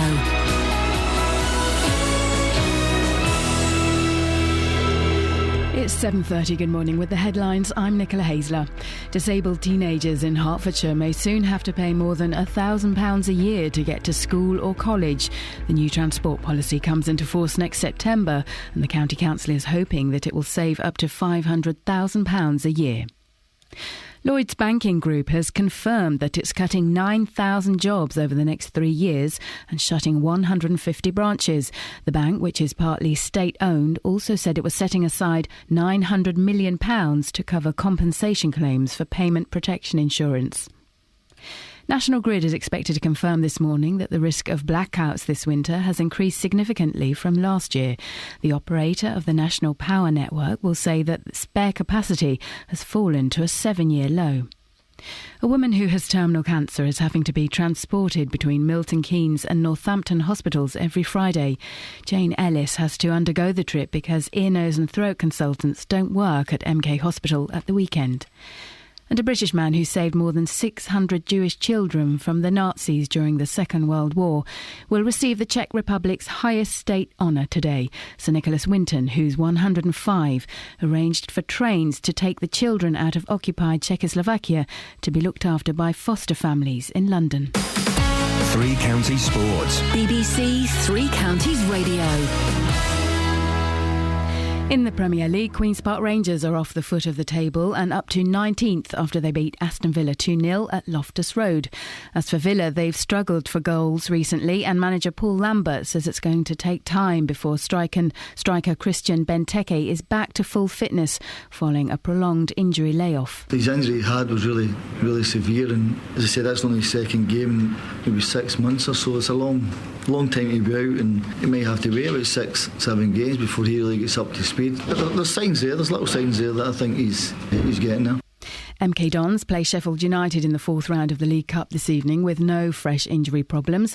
Carl McFadzean will return after a head injury kept him out on Saturday, and Dean Bowditch will be fit to play after recovering from a groin problem. Tonight's game is a chance to progress to the quarter-final of the competition for the first time in the club's history. Manager Carl Robinson feels his side is ready. We're very aware of the enormity of the challenge. It's a very, very good Sheffield United team. But we also are aware of what the prize in store is. So we're looking forward to the challenge. But Sheffield United will be in exactly the same boat. They'll feel they can come to Stadium MK and put a performance on and win. The Sports Minister Helen Grant believes sport needs to engage in the battle for gender balance and fairness after a BBC study into prize money found that 30% of sports reward men more highly than women. However, Grant acknowledges that changes won't happen straight away. There is a gap. It needs to be closed, but it's not going to happen overnight. But we do know that women's sport is very exciting. We know it can draw really big audiences, but we need more media coverage and more commercial investment. That's your news and sport. There's more online at bbc.co.uk/3 counties. Call 08459 455 555. BBC Three Counties. Morning. Busy show this morning. It's a boat special after I saw a puppet show on a boat, a barge, not a proper boat. Well, it was a barge. I don't know. Would you class a barge as a boat, Kelly? Sure. OK. But also next to that boat was another boat barge. And on that was Paul Weller. Oh. Thank you. What is wrong, Kelly? Are you in a bad mood or something? I am not in a bad mood. I'm just asking. Ben, how are you doing over there? What's making you excited at the moment? Women in underwear does look nice. Yeah, I know it does, mate, but can you just give it a break? Who have you seen on a boat? What have you seen from a boat and your boating stories? Robbie Williams tweeting pictures and videos of his wife giving birth and of him being a bit of a plum and showing off. I think it's brilliant. How could you be knocking Robbie? I don't really like Robbie. I think this is great. And this is what she married him for. Are they married? Yes. Good. This is what she married him for. How did you entertain your lady as she passed a baby? 08459 455 555. And let's be honest, there were not very many consistently good bands in the... There were some good bands. The Hollies were a good band. They had about 5 good songs. Brilliant. That's a great hit rate. What about the Searchers? When were they? Name a Searchers song. There's your consistency. They did do some stuff. Yeah, there's your consistency. Seekers? There were 2 good, consistent bands. The Beatles, the Beach Boys, and I'm going to put Motown in just because I don't want to sound too miserable. 08459 455 555. What were the instrumental bands? The Shadows. That's them. Well, yeah, exactly. Why are you even talking about them? Ben's in Buckingham. Morning, Ben. Morning, Ian. How you doing, fella? All right, thank you. What you got for us today? Women in underwear does look nice. I know, Ben, that was yesterday's show. What have you got for us today, please? Women in underwear does look nice. Ben, I know, but I just want to know, we're talking about music. What would you like to say about it? Women in underwear does look nice. Ben! Women in underwear does look nice. Ben, focus. What would you like to say today? Women in underwear does look nice. Giving you one more chance, Ben. What do you want to say today? About Robbie Williams. Oh, you were cutting it fine there, fella. You were cutting it fine there. Go on, what about Robbie Williams? But I don't see why there's such a fuss about what he done, because it only shows he's got a nice, human, soft side. He's got a nice human soft side. He's there. His missus is going through what is a very traumatic thing. You wouldn't like it, Ben. She's probably got her underwear off. She'd have to have the baby, otherwise it bounces back, apparently. She is going through a very traumatic, painful, stressful bit. He's entertaining her. Yep. He's singing to her. He's dancing for her. He's taking pictures of her. He's being a wonderful, romantic, loving husband. Wouldn't we all like one of them? Yep. Yeah, you like a loving, romantic husband? Yeah. Would you? Husband? Or wife. There we go, Ben. There we go. That's it. It's good. Have you ever fathered a child? I've got 2. Have you? Yeah. Flippin' heck, that's a surprise. What flavour are they? They're both daughters. They're both... So they'll be girls? Yeah. How old are they, Ben? One's 9 and the other one's 8. Blimey, that's fantastic. Were you there when they were born? Yeah. And what did you do? Did you sing Candy? I hadn't been written then, had it? What did you do to entertain her? Well, I was sitting there and basically my partner was holding my hand and it was quite painful. What, for you? Yeah. She was squeezing the hand, wasn't she? Yeah. Yeah. Would be, wouldn't it? Yeah. Well, Ben, listen, there's life's great big roller coaster. You get, as the great philosopher said, life is a roller coaster. You've just got to ride it, haven't you, Ben? Yeah. I think it was Plato that said that. Yeah, but a quick one. Yeah, go on, mate. About the bands in the 60s. I think they were in the 60s. What about Cream? No, they were rubbish. And I know, no disrespect to Jack Bruce, who's passed. He was a great bass player, but they were rubbish. The White Room was good, and I think they did a song called Badge that was excellent. But the rest of it was rubbish. It was okay. Yeah? Yeah. Yeah? Yep. And Ben, what are you going to be doing today? Women in underwear just look nice. Goodness sakes, man, give it a break. Dennis. Good morning. Good morning, Dennis. Good morning. Good morning. I was surprised that Ben's got kids. I don't know why. Why? Hmm? You're surprised he's got kids? Yes. They're too easy to conceive. Well, sorry? I said children are very easy to conceive. All right, bitter old man. I'm not. You're a very bitter old man. I'm not. I've got 3 great sons. Yeah, exactly. I've got grandsons and all the rest. Well, exactly. You can't. Hang on. You're not having a pop at Ben, though, are you? No. Well. But you talk about seeing ladies give birth. Yes. I came from an era when that was definitely not done. Isn't that funny? No, it isn't. It wasn't done in those days. It was not done. Oh. My wife was giving birth. I was making a cup of tea. Blimey. But did you not want to be with the woman that you love while she was going through something painful? No, listen, it was bad enough conceiving it in the first place. Ladies and gentlemen, thank you very much indeed. 08459 455 555 is the telephone number if you want. Kelly Betts has got Facebook on. Hello. Yep. This is about Robbie Williams doing a song and dance while his wife's giving birth. Yeah. Andy says he's obviously missing lack of self-attention for Robbie. ... Idiot. Yeah. Who's the other one? I don't know, mate. No, wait, there's another one. I just saw it. Yeah. Oh, there we go. Yes. Denise. OMG. Oh, my I'm God. all for a bit of light-hearted fun and having a laugh and a joke. But, in capital letters, whilst the poor woman is actually having a contraction, hardly helping her to focus on pushing his daughter or son into the world, is he? Very Contrary says, my husband prepared for birth by having Skyfall downloaded on his charged iPad. He then watched it in between naps. He said he was trying to keep out of the way. Wonderful. And on the subject of 60s bands, Ellen says these are consistent. Wrong. The Rolling Stones, wrong. The Kinks, so inconsistent. The Who, a little bit more consistent, but still a bit ropey from time to time. The Mersey Beats, you're having a laugh, unless you're speaking of the genre of the Mersey Beat. What did the Mersey Beats sing? Oh, they did... what was the song? Who sang Friday on My Mind? Was that? That was the Easy Beats. They were good. They were inconsistent, though. The Mersey Beats did a very famous song. What was the Mersey Beats song? 08459 455 555. Also says Simon and Garfunkel. Let me think about those, Ellen.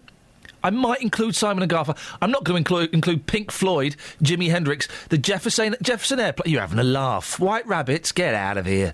Get out of here. From Bedford, spells her name with a Z. Hey. She says that the specials are great. Yeah, they were 70s, 80s. And there's still a lot of ska bands going today, like the Moody Blues were amazing. Right, hang on a minute. And how can you say Hendrix couldn't play? Right, hang on a second. Right, ska was 70s, late 70s, early 80s. The Moody Blues are not ska. Good morning, BBC Three Counties. And how can I say Jimi Hendrix can't play? Because do you know what? He's rubbish. He sucks on a fat one. That's partly why he was so rubbish, because he was so high all the time. Man, look, Woodstock, I'm going to steal Pete Townshend's guitar smashing act, and I'm going to go on before him and steal his thunder. Yeah, that's not a nice thing to do, to steal a really innovative rock act and then play guitar with your teeth and play it back. The wind cries, Mary, don't You're all saying it and looking at me like it was me. You got your tongue up Hendrix fretboard. Rubbish, Claire. Andy in Northampton just said status quo. Why did he say that? They're not 60s, are Well, they? they were a little bit 60s. Were they? Yeah, they did. Wow, they're old. They are old. They're doing. They're 30 years behind the times. In this, they are now releasing an unplugged album. They were rubbish in the 60s. What did they do with them? Were Matchstick Men? Was that the That's quote? a great song. Yeah, that's the quote. I don't think it was the quote. Yeah, it is. Pictures of Matchstick Man. Was that the quote? Yes. Really? Yes. They also did another one that went. Isn't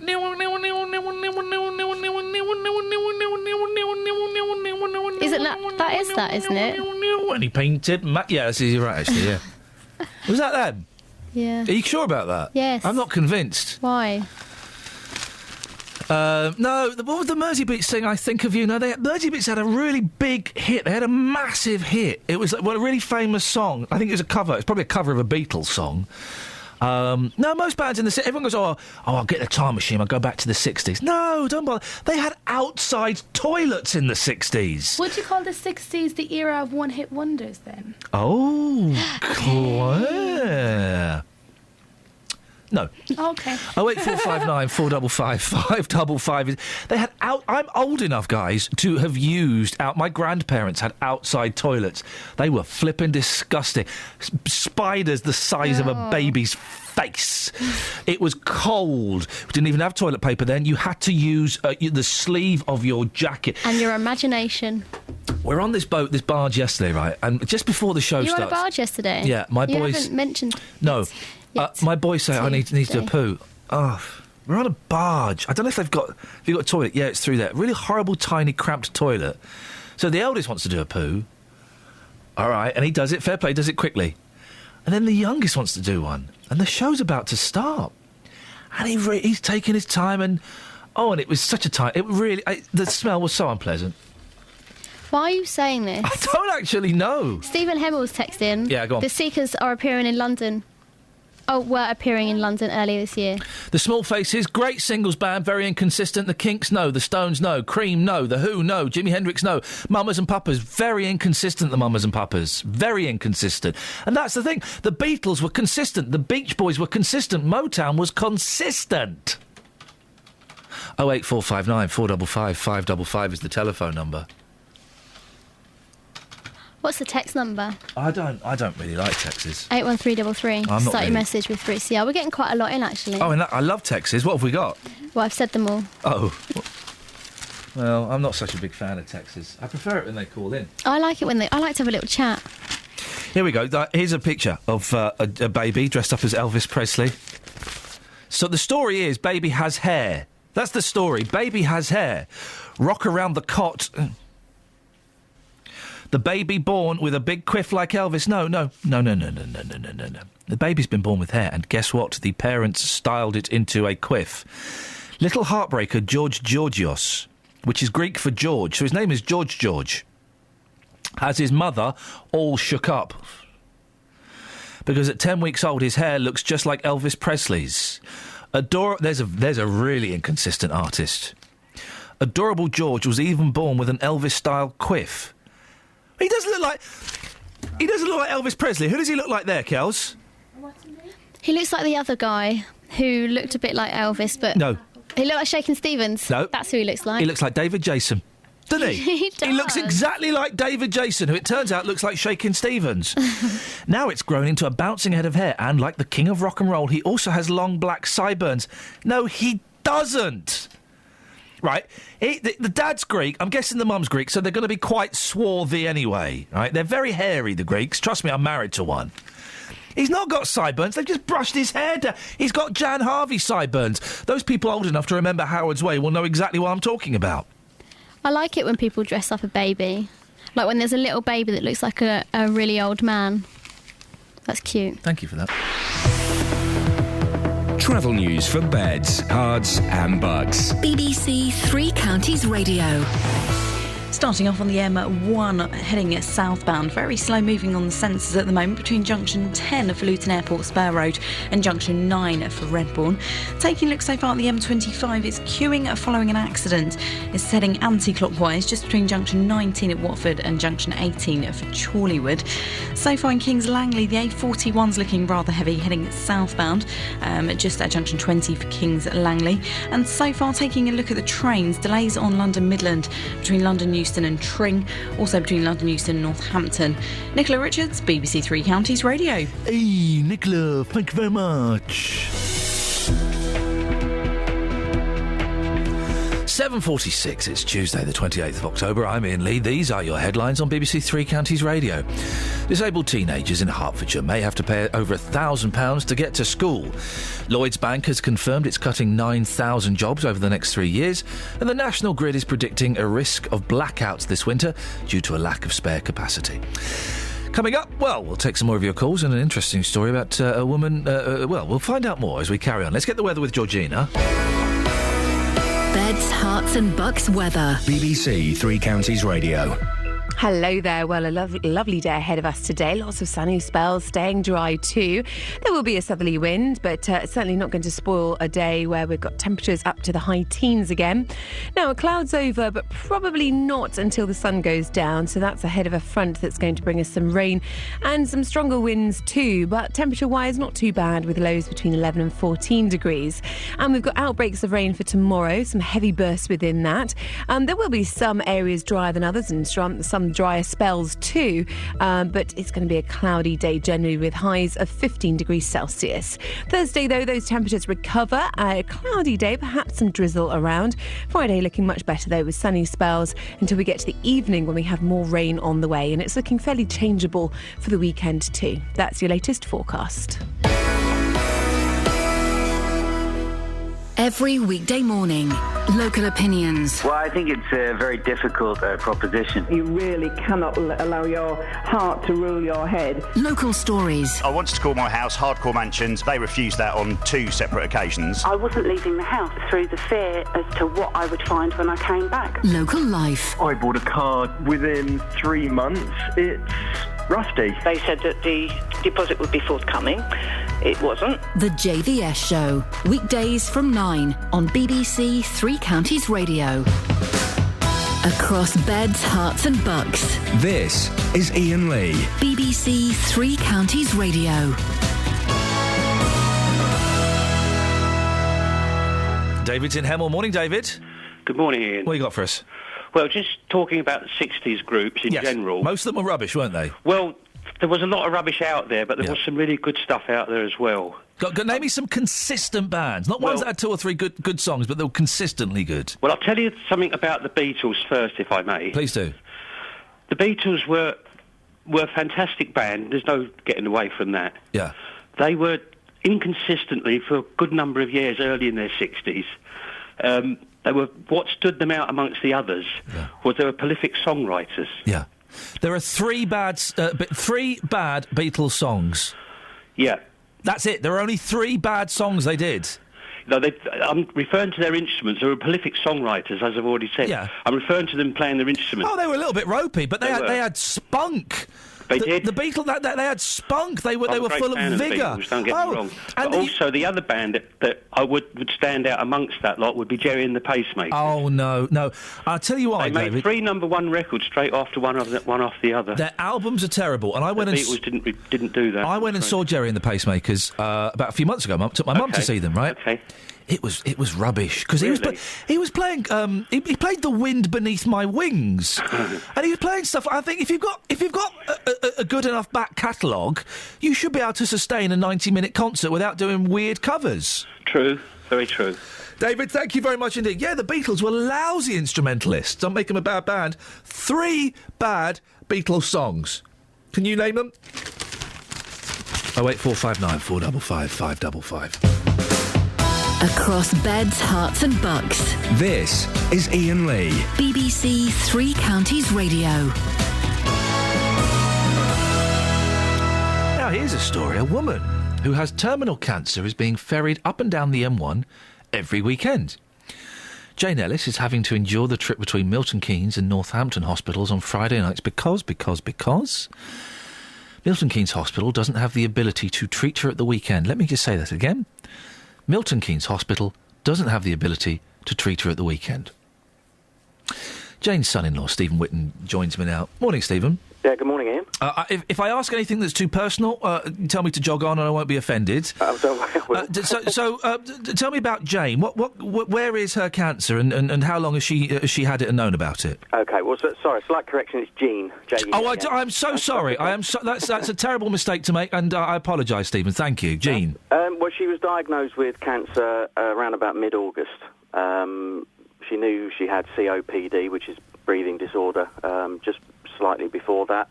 They found that she had a cancerous lump in her throat. She was immediately given a tracheostomy, and then they decided that she needed to go to Northampton to be admitted in there for proper care, because that's a specialist ENT unit. I would just say at this point that the nursing care in both hospitals is just amazing. Those guys and girls in there are fantastic in both hospitals. So there's no criticism in that respect whatsoever. But when they realised that Jean was unfortunately in a situation where the cancer was inoperable and it can't be cured, they then went into the process of discharging Jean from Northampton. All the equipment and everything was put in place for her to be at home. She went home, but unfortunately within 5 days she became very ill again. We had a bit of an emergency and she ended up being admitted back into Milton Keynes, because we live in Milton Keynes, obviously. And again, she ended up in the unit in Milton Keynes, but as soon as the weekend come round, because apparently I found out they had this system called Hub and Spoke, I believe, where Northampton Hospital is the hub for ENT specialism in the area, and Milton Keynes is a spoke hospital, which means that effectively, in layman's terms, at the weekend, Milton Keynes ENT department kind of closes down, and any inpatients that are there for any ENT-related things have to be ferried to Northampton. So how does it work then? What time how does it work? What time is she ferried out? Oh, well, that's another. That was the reason for sort of blowing this out of into the public domain, really, because that varies. I mean, again, you're at the behest of organising transport of the two hospitals talking to each other. On Friday just gone, there was a situation where Northampton didn't actually have any beds. And then the transport that arrived, and bear in mind Jean's got a tracheostomy, as had another patient that was in the ward with her. Now that means that when you're transporting very tender, delicate patients like that, they need an emergency ambulance and a trained paramedic crew. And the transport that arrived was just a basic patient transport. Right. So no good for her at all. No. So the sister and I both at that point said, no way, that lady is not going all the way to Northampton on that. Should there be a problem with traffic or whatever, that vehicle's got no ability to blue light through traffic, if necessary. So she waited, and she was eventually picked up at 8 o'clock on Friday night. But then, because there was still no bed, she ended up spending the next 4 hours in A&E in Northampton before being admitted onto the ward. What effect is this having on her, Stephen? Well, she's quite dazed and confused. She just hates being ferried backwards and forwards. Yeah, I bet.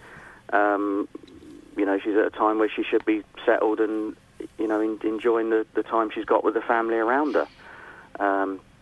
She's quite upbeat and reasonably healthy at the moment, but we just don't know how long that's going to last. And this added pressure of up and down there every weekend. If Northampton is the best place for her to be, then let's put her in Northampton. And would that be okay for you? Because obviously you live in Milton Keynes, but you would be happy if she stayed in Northampton. Well, I mean, preferably, her wishes are that she wants to be at home. Right. Which is in Milton Keynes, and clearly from the family point of view, that would be the best option. But what we're thinking about is the care for Jean, and where she's going to get the best care. We've got another meeting at the hospital today, because what's been identified in the last couple of days has been that there's even very big differences in terms of nursing practice around tracheostomy patients, palliative care patients. So, I have to be honest and say we've probably got more trust in Milton Keynes Hospital, particularly around the nursing care. Stephen, listen, I appreciate you telling us that. I'm so sorry for getting Jean's name wrong. Do send our best on, and thank you very much. We asked Milton Keynes Hospital if someone would like to talk to us about this. No one was available. They sent us a statement that's very, very long. Basically, it says, we appreciate that for inpatients who are with us for more than a few days, this can be very disruptive. We do strive to keep this disruption to a minimum. Across beds, hearts and bucks. This is Iain Lee. BBC Three Counties Radio. Richard, how did you entertain your missus while she was giving birth? Well, as you know, labour's quite a drawn-out process. Yeah. And I keep myself entertained on the way to work every day by listening to Three Counties. Yeah. So I thought I'd stick Three Counties radio on while she was at a left in the air. Well, we're talking about the labour, aren't we? Not the conception. Yes. Okay. Right, yeah. And was she happy with that? Not really. I think it lasted about 5 minutes until she told me, in not so many words, to turn it off. Oh, she was. And who was? I've got to ask, Richard. Who was on when she was pushing one out? I can't remember. It was either you or JVS, but I think we'll say JVS. And then when I call up JVS, I'll say yourself. I can't think of anything worse than listening to him having a go at Nadine Dorries while someone's trying to have a baby. Put you right off, wouldn't it?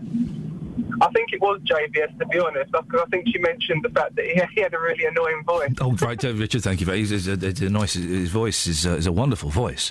But would you want to listen to that? When you're having a baby, ladies, you want something kind of soothing and calming, don't you? You want Nick. You want Nick Coffer. That's the only presenter I can think who would do that. You don't want me shouting away like an idiot.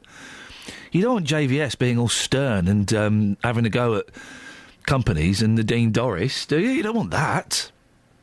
08459 455 555 is the telephone number. What did you do to entertain your partner when she was giving birth? I don't understand. We'll go to the Facebook page again in a bit and get some of the comments on what Robbie Williams. He was messing around.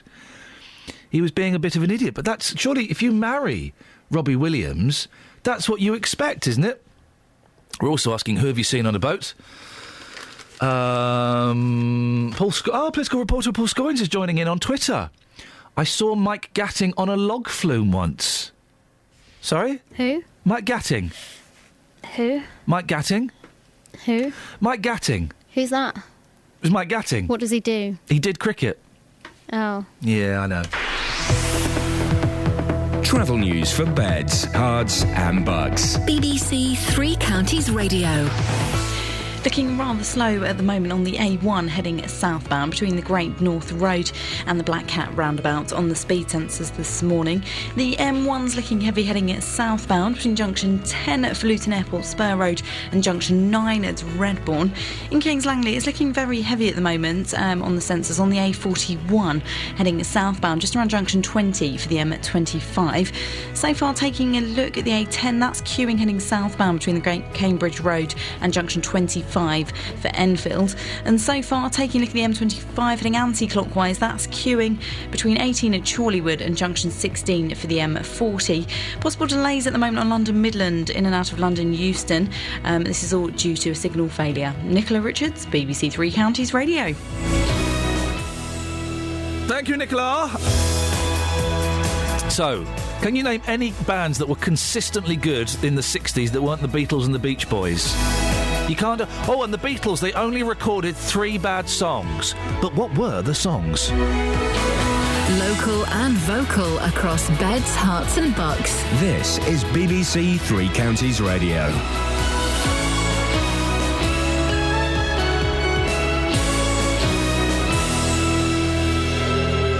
Good morning, It's 8 o'clock. I'm Nicola Haisler. The headlines. Disabled teenagers in Hertfordshire may have to pay £1,000 to get to school. Lloyds Bank has announced it's cutting 9,000 jobs, and a woman with terminal cancer is being transported between two hospitals every Friday. BBC Three Counties Radio. Disabled teenagers in Hertfordshire may soon have to pay more than £1,000 a year to get to school or college.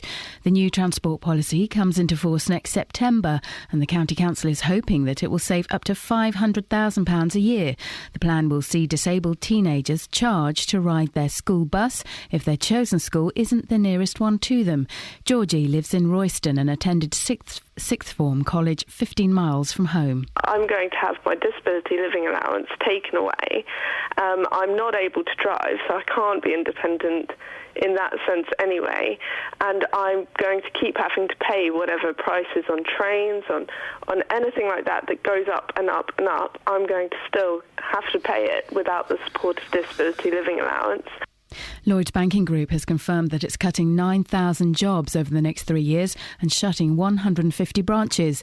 The bank, which is partly state-owned, also said it was setting aside £900 million to cover compensation claims for payment protection insurance.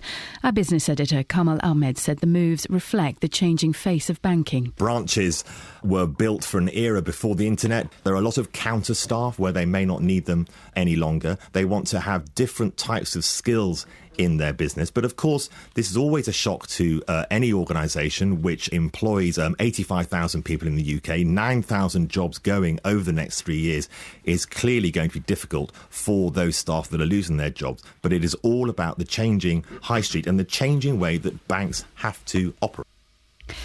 A woman who has terminal cancer is having to be transported between Milton Keynes and Northampton hospitals every Friday. 78-year-old Jean Ellis has to undergo the trip because ear, nose and throat consultants don't work at MK Hospital at the weekend. The nurses needed to take care of her at home aren't currently available.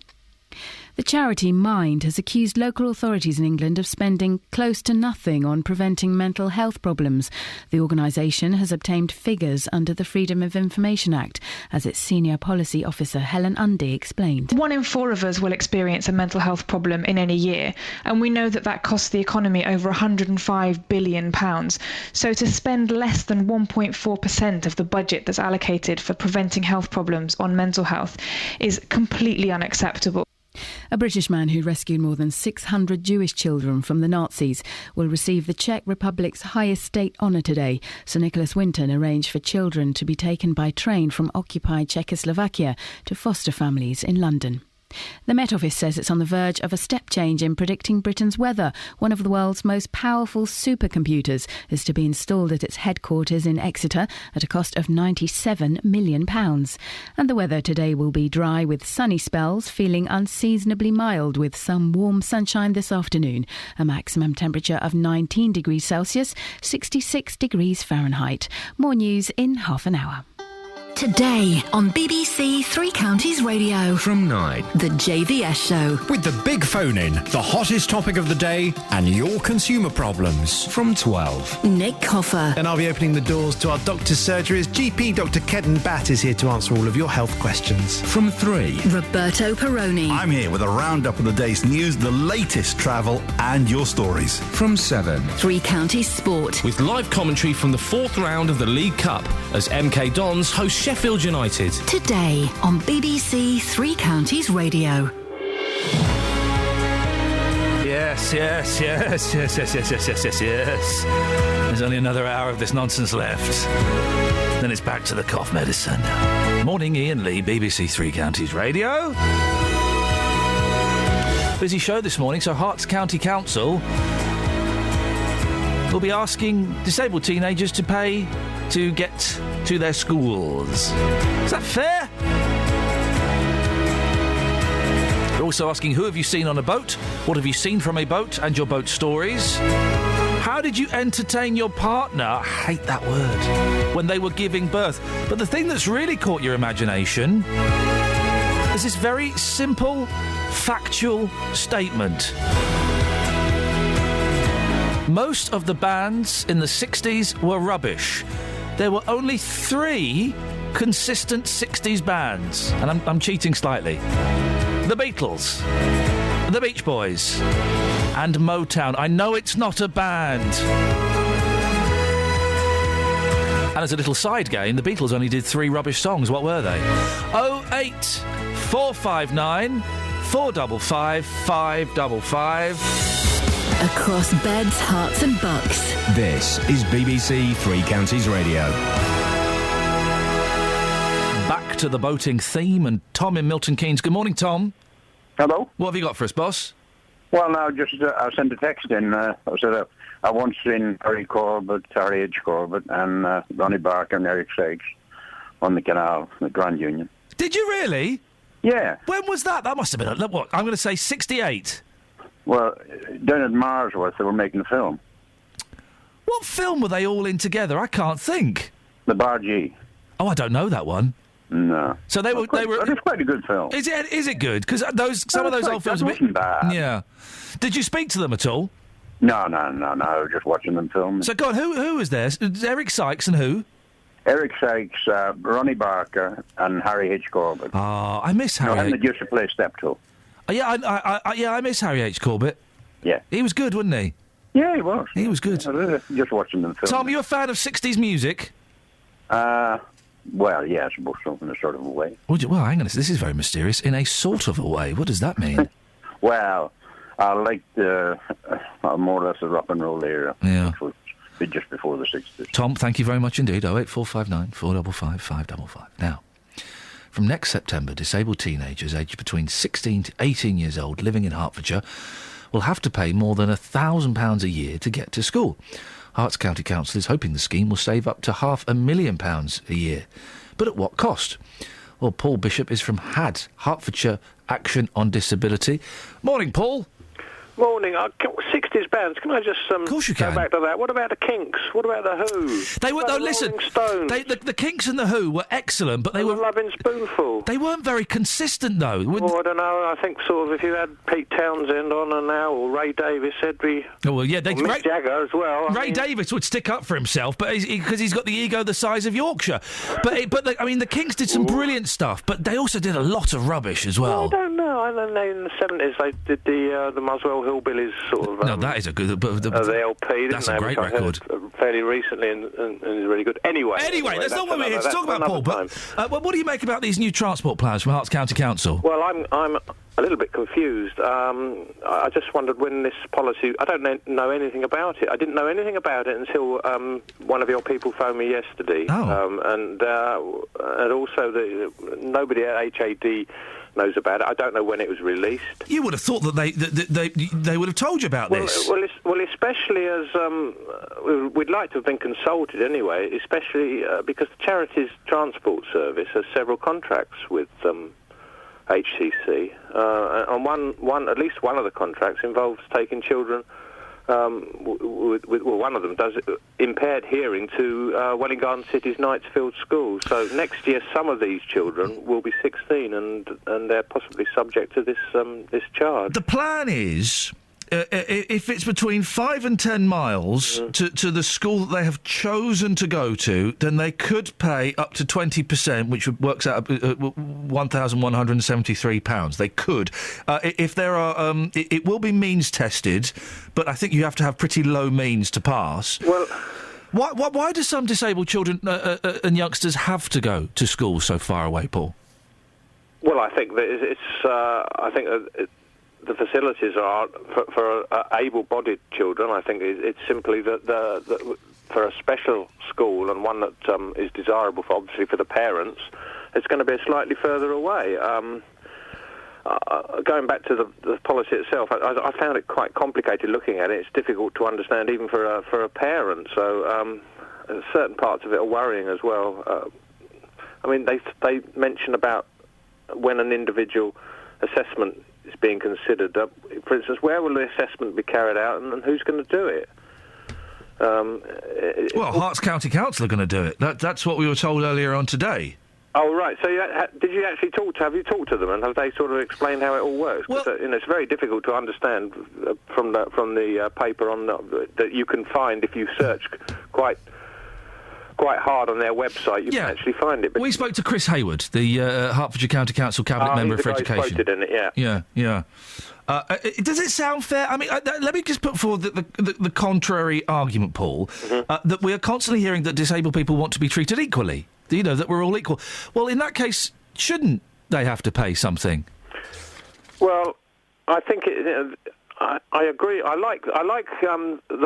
I actually sort of sympathise and agree with part of the policy that it's trying to promote independence. The only thing I'm worried about is this is just a sort of another sort of tactic of it's a shield from the real thing, which is money. You know, saving money. And once again, it looks like disabled people are an easy target when it comes to money-saving measures. Paul, what help can Hertfordshire Action on Disability offer to young people?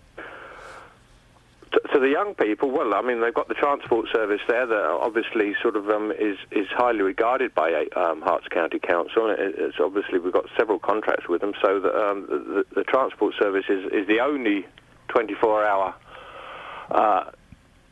24/7 service of its kind in the country that makes transport available not only to young people but to older and disabled people as well, so to go wherever they want. So certainly from that perspective, the transport service is very important. Paul, listen, nice to talk to you. Thanks very much, Paul Bishop from Hertfordshire Action on Disability.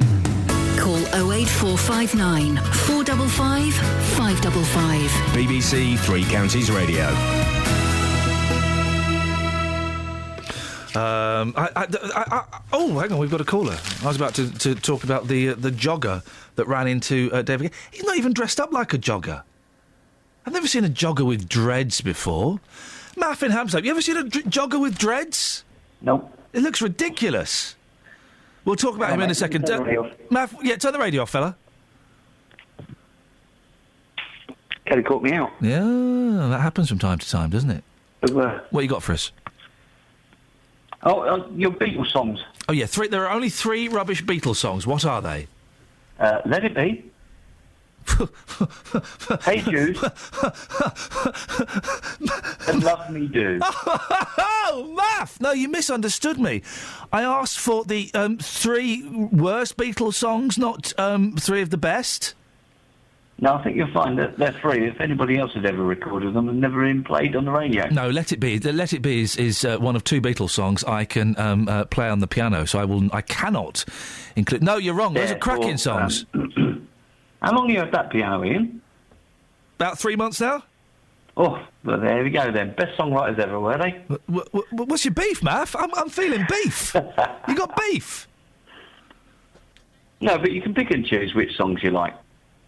That's life, isn't it? Tell me about childbirth, Maff. Childbirth? Ooh. I entertained my lady friend. Yeah. By getting the maternity ward 11 years ago in Milton Keynes Hospital. We've done a good job. The one with the television. Well, yeah. You got them. I managed to find some football on it at 4 o'clock in the morning. No, you didn't. You were so your missus is there, huffing and indeed a puffing, and you're watching football. Speed things up. She hates football. she couldn't get out there quick enough. Matt, thank you very much indeed. People don't often think about the gentleman when the lady's giving birth. It's hard work for the man. A, it's really, really, really boring. But B, also, you're watching the person that you supposedly love the most in the world in a lot of pain.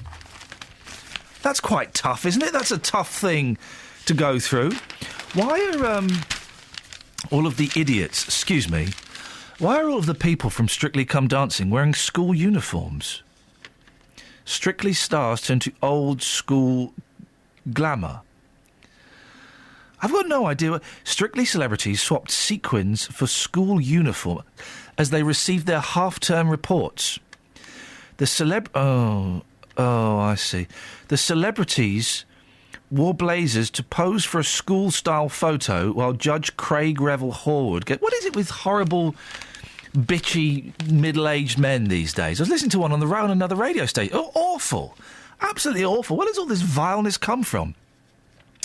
His most scathing words were for people's favourite Judy Murray, telling Radio Times she needs to try to relax a bit. She's just so stiff. Gosh, isn't that scathing? Those are so scathing, those words. Why are people still watching Strictly Come Dancing and indeed The X Factor? Oh, hang on a second. They're not watching The X Factor. Travel news for beds, cards and bugs. BBC Three Counties Radio. The M1 heading southbound, very slow moving at the moment between junction 11 for Dunstable Road and junction 9 at Redbourne. Take a look in Stevenage, and North Road's partially blocked at the moment between Granbury Road and Corey's Mill Lane due to an accident that's happened there just near to Lister Hospital. The M25 heading anti-clockwise is queuing between junction 23 for the A1M and junction 20 at Kings Langley. And taking a look so far at the M40, that's looking very heavy on camera heading northbound from the Denham roundabout to the M25. Looking at the trains and possible delays on London Midland between London Euston and Tring and London Euston and Northampton. Nicola Richards, BBC Three Counties Radio.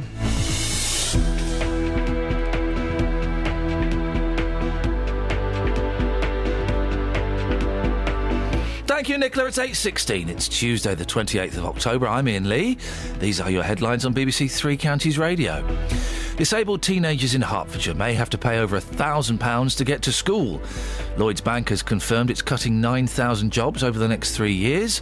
And the National Grid is predicting a risk of blackouts this winter due to a lack of spare capacity. BBC Three Counties Radio.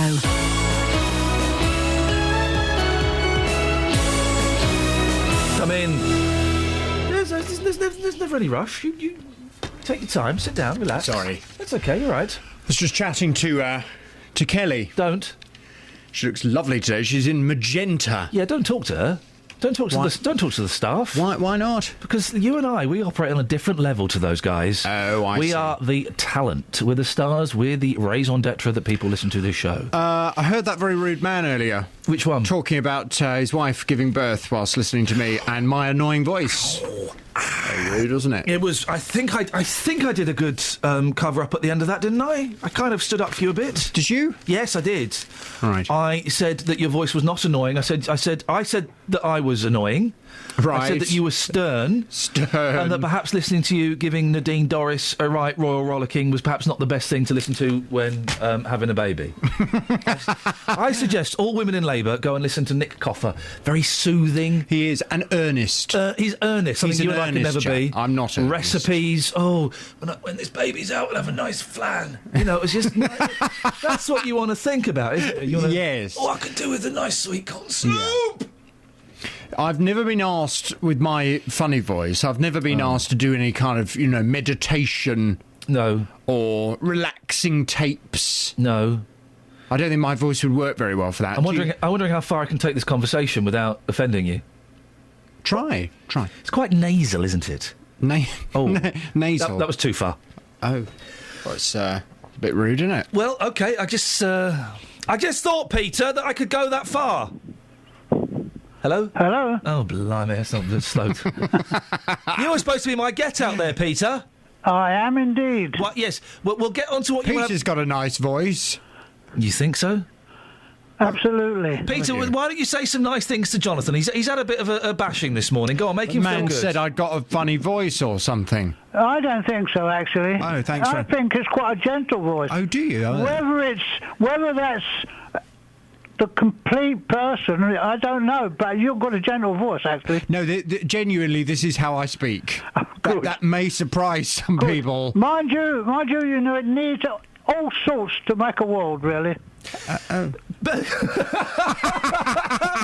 Peter, could you imagine yourself making love whilst listening to Jonathan's voice? No, not at all. No? I'd be more engaged, I'm afraid. Okay. All right, well, it was kind of a compliment, and he slapped you in the face, didn't he? I don't want people making love while I'm talking.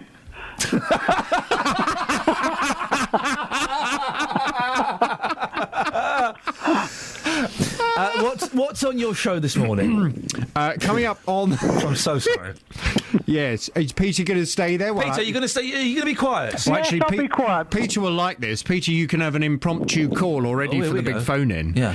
Do you think we should pay for more security for David Cameron? Oh. The jogger who was apprehended by police after bumping into David Cameron has questioned the Prime Minister's security arrangements. 28-year-old Dean Farley, a hospital worker from Leeds, has said that there was no cordon and he didn't see any uniformed police when he ran into the Conservative leader. Mr. Farley was arrested and then de-arrested by police after it was established he posed no threat to the Prime Minister. David Cameron was praised when he came to power in 2010 for rejecting expensive police motorbike outriders and slimming down his security detail. Do you remember that? Yeah, I do, yeah. But does what happened yesterday bring this approach into question? I have to be honest, I was horrified at what happened yesterday, and I do think that although, you know, it sounds like just a little thing, a jogger bumped into the Prime Minister, when you think about it, it was actually really, really serious. How many terrorists at the moment would love nothing more than the prize of harming the British Prime Minister? Yep. Can you imagine? Yep. And his security allowed a man, they didn't know who he was, they allowed a man to get close enough that he could actually bump into the Prime Minister. I'm absolutely horrified. I'm shocked that that could ever happen. Well, from 9 this morning, I want your views on this. Do you think we should pay for more security for David Cameron? Is it worth taxpayers' money providing him with more security? 08459 455 555 is my telephone number. I'd like your view from 9. Peter, what do you reckon? Well, I thought they looked like startled rabbits that had seen a fox. Why would rabbits be startled by a fox? Well, when a fox is close to their burrow, yes, they run like hell. And, who's the fox? They were so confused. Yeah, who is the fox? Pardon? Yeah, who was the fox in this analogy? Well, the chap running, right.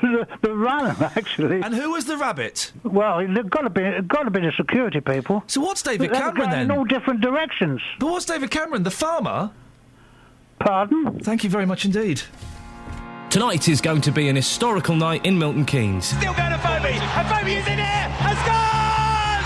4-0 MK Dons! It's the fourth round of the League Cup, uncharted territory for MK Dons. Great finish, game over, MK Dons 2, Bradford 0. They're facing a Sheffield United side who've knocked out Premier League opposition themselves this season. And Sheffield United win at Upton Park. It's another bit of cup magic from Nigel Clough. Hear the build-up and the whole game live, uninterrupted, with Three Counties Sport. Tonight from 7, here on BBC Three Counties Radio. I don't want people making love while I'm talking. So, Peter, we're going to come to an expert in a minute, OK? So our opinion counts for nothing unless he disagrees with me.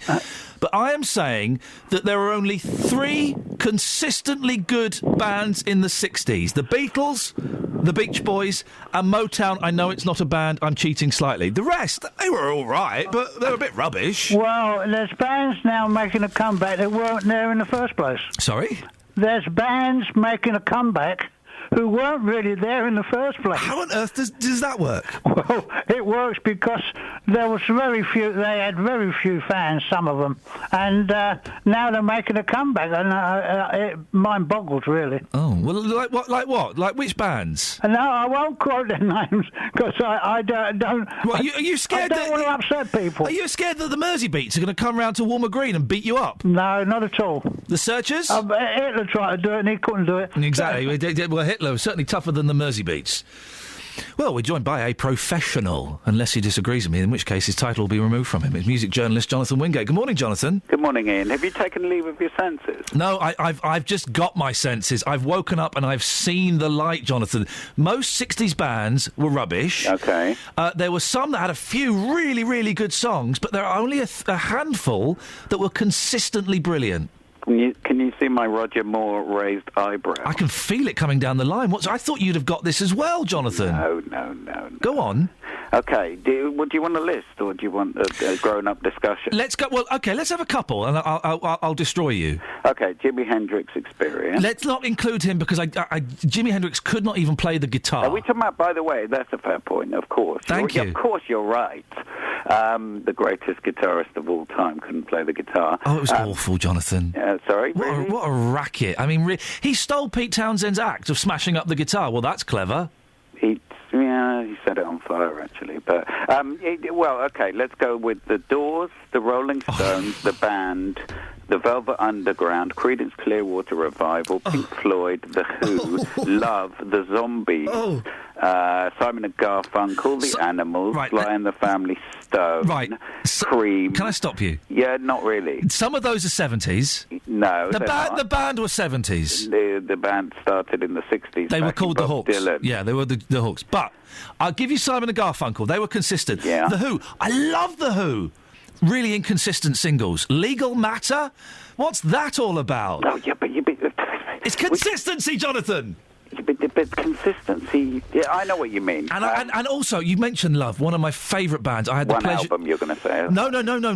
Au contraire. I think Full Start is much better than Forever Changes. Sure. And I had the pleasure of dancing with a very stoned Arthur Lee once. It was a joy. But the side 2, is it of Da Capo, where it's that 15-minute jam? Oh, dear. But that was the 60s. I think you can put that down to mind-altering substances. Hang on, you're suggesting that 60s musicians were taking drugs? Yeah, maybe. What? Allegedly. And that was great, and it's great that all that experimentation is there, and it's great that they did it for us. But a lot of it was rubbish. Really? What about the Monkees? Your favourite? Oh, don't play dirty with me, Jonathan. I know. Well, they weren't very consistent. But if you're making a serious point, I think you have to divide this list up between singles bands and albums bands. But pop music, by its very nature, is ephemeral. The Monkees were a pop group. Yeah. They were not meant to be making serious albums. It wasn't really until the Beatles came along, or the Beatles probably and the Beach Boys, the Stones were a singles band originally. The Stones never had a consistent album, really. Well, that's not true. Let It Bleed, Exile on Main Street. They were the 70s, though, weren't they, I think? 71, 72. Let It Bleed was, I think, 68. All right. If you're going to play Trainspotting with me. He knows numbers. I know numbers. But I think you have to divide between singles bands and albums bands. No one was intending to make, artistic statements that would last until the Beatles and the Beach Boys came along. And so, you look at the Monkees, you look at the Bee Gees as a 60s band, they were amazing. If they hadn't have sort of all landed up looking like wildlife animals, which is a theory of mine, Barry Gibb looks like a lion. Yes. And Robin, I won't tell you what I thought. No, go on, what did the other two look like?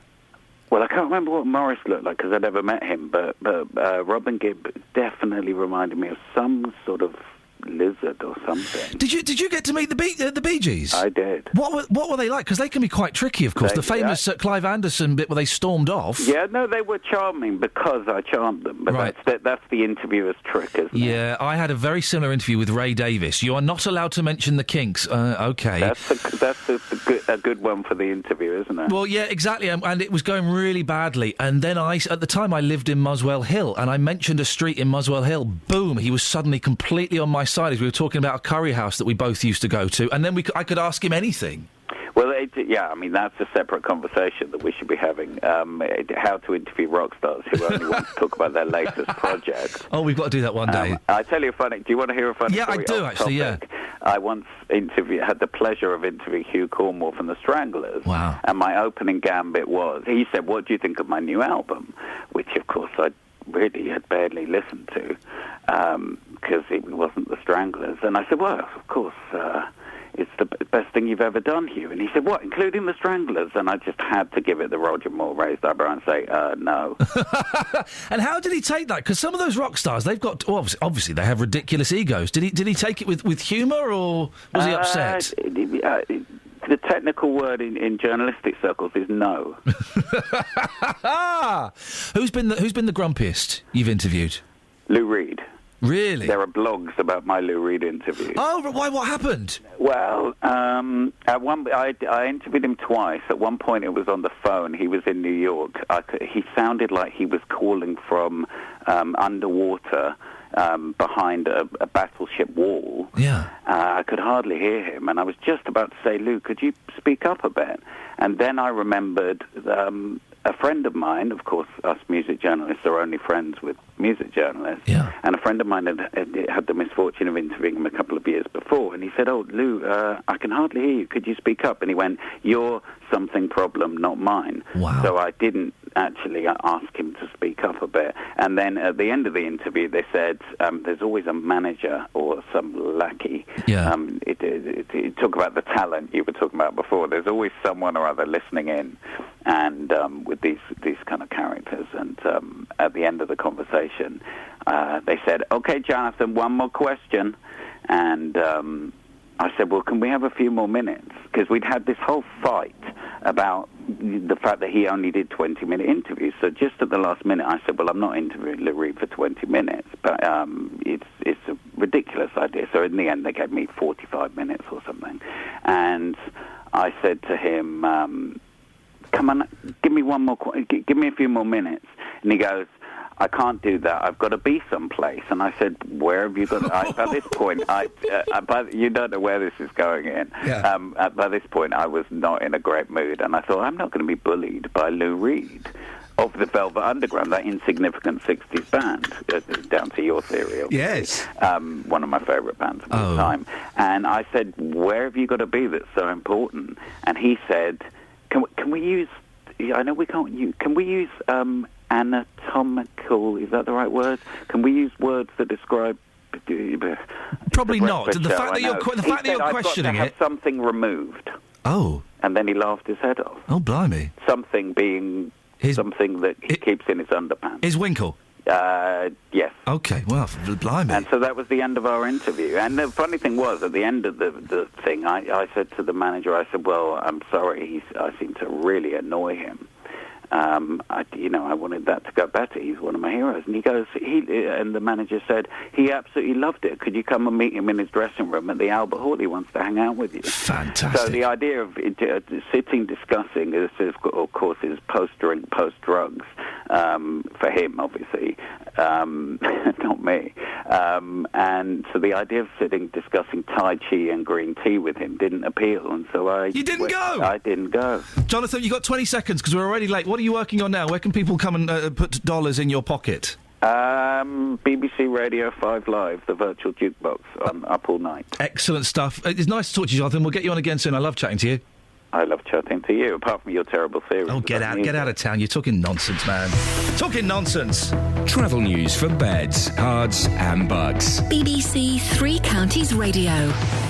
Starting off on the M1, it's looking rather slow moving heading southbound between junction 11 for Dunstable Road and junction 9 at Redbourne. The A414 also rather slow moving just around the Park Street roundabout, and the M25 heading anti-clockwise, very slow between junction 20 for Kings Langley and junction 16 for the M40. The M40 itself looking heavy on camera heading northbound from the Denham roundabout to the M25, and some delays on London Midland trains between London Euston and Tring at the moment. Nicola Richards, BBC Three Counties Radio. Nicola, we've spoken to Jonathan off air. Lou Reed was having a testicle removed. Okay. Thank you. Thanks for that. Across beds, hearts and bugs. This is BBC Three Counties Radio.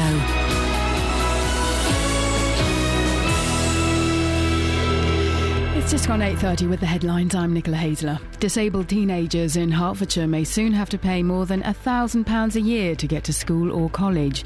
The new transport policy, which could save the county council £500,000 a year, will see disabled teenagers charged to ride their school bus if their chosen school isn't the nearest one to them. Lloyds Banking Group has confirmed that it's cutting 9,000 jobs over the next 3 years and shutting 150 branches.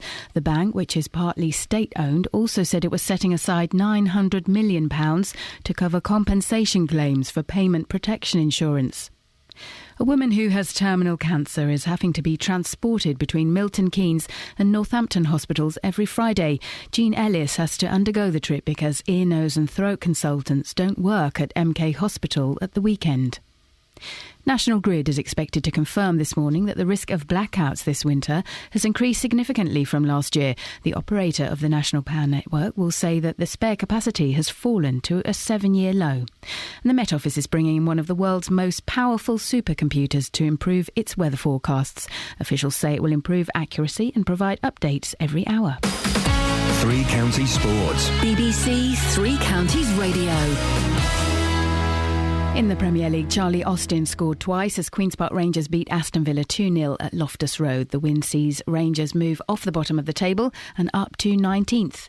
MK Dons play Sheffield United in the fourth round of the League Cup this evening with no fresh injury problems. Kyle McFadzean will return after a head injury, kept him out on Saturday, and Dean Bowditch will be fit to play after recovering from a groin problem. Tonight's game's a chance to progress to the quarter-final of the competition for the first time in the club's history, and manager Carl Robinson feels his side is ready. We're very aware of the enormity of the challenge. It's a very, very good Sheffield United team. But we also are aware of what the prize in store is. So we're looking forward to the challenge. But Sheffield United will be in exactly the same boat. They'll feel they can come to Stadium MK and put a performance on and win.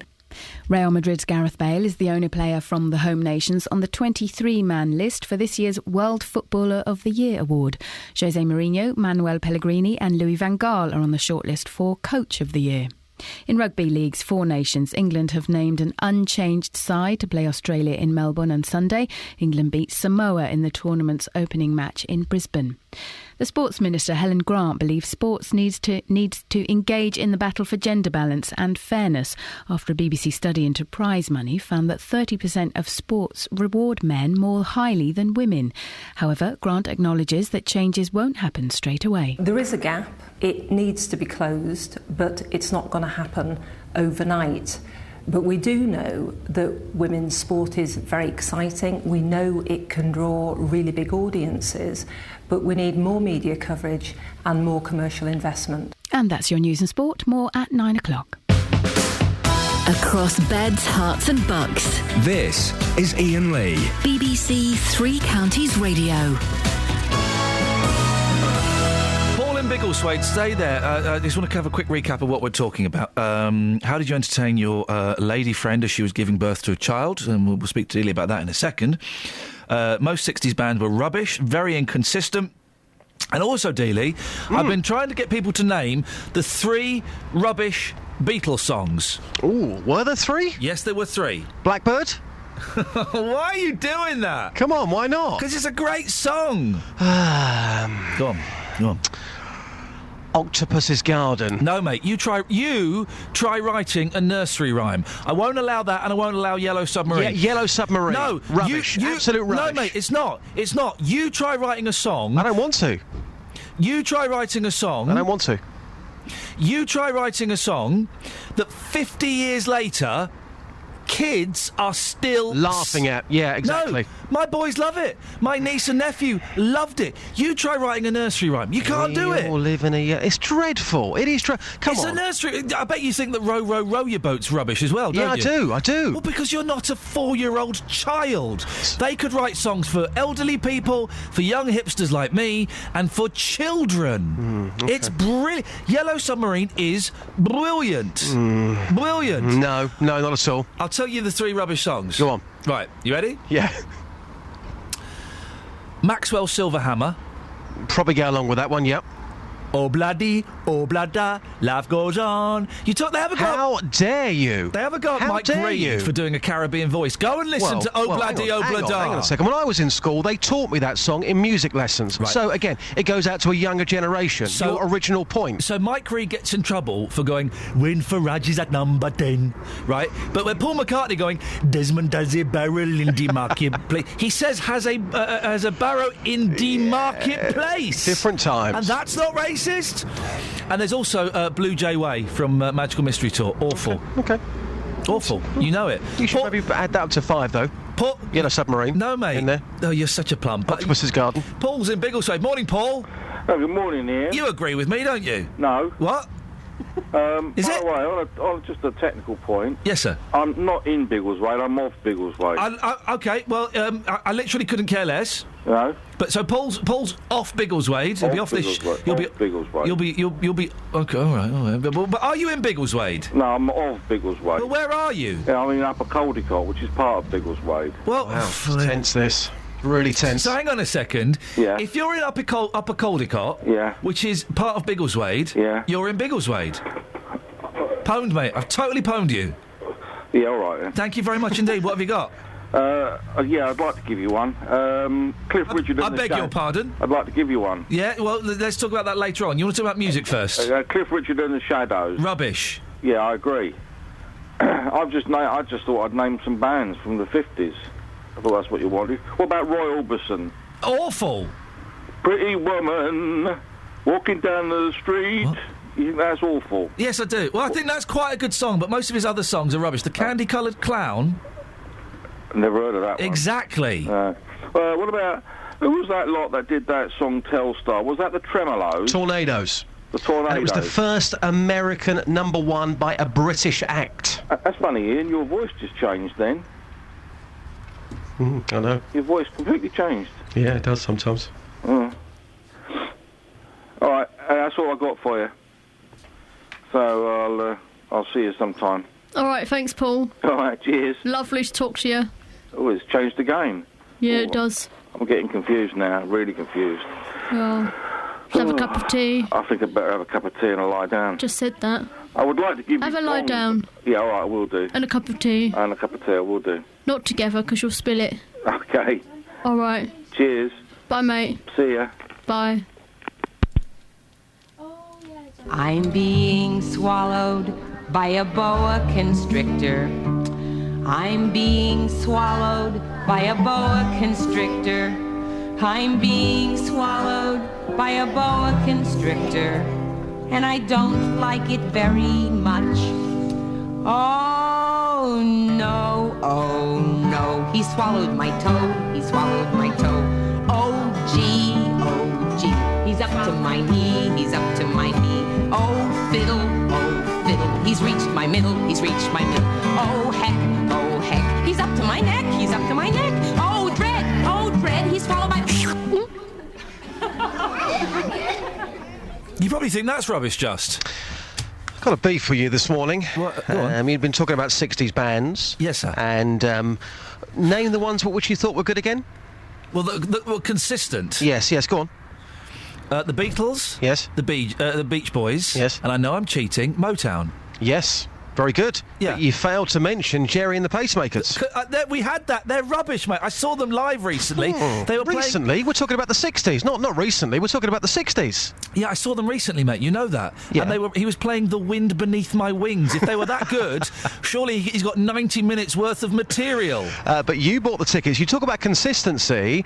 They, of course, their first 3 songs went to #1. You cannot get more consistent than that. Well, you can if their first 4 singles had gone to #1. That would be more consistent. Did the Beatles? No. Did who else did you mention? The Beatles, the Beach Boys. No, but that's no, exactly. Their first 3 songs went straight to #1. You cannot get more consistent than that. You've been pwned. You can get more consistent, Justin, because if their first 4 singles, or their first 5 singles, or even their first 6 singles had gone to #1, that would be by definition more consistent. But what I'm saying is they are unique. In actual fact, it took years. Spice Girls.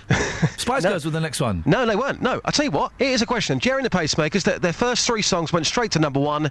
They were the first act to do that. We're talking about the UK charts here. The second. Who was the second act to have their first 3 songs go straight to #1? Kokomo was a #1 song for the Beach Boys, and it was rubbish. #1s mean nothing. No. #1s mean popularity. Here's something.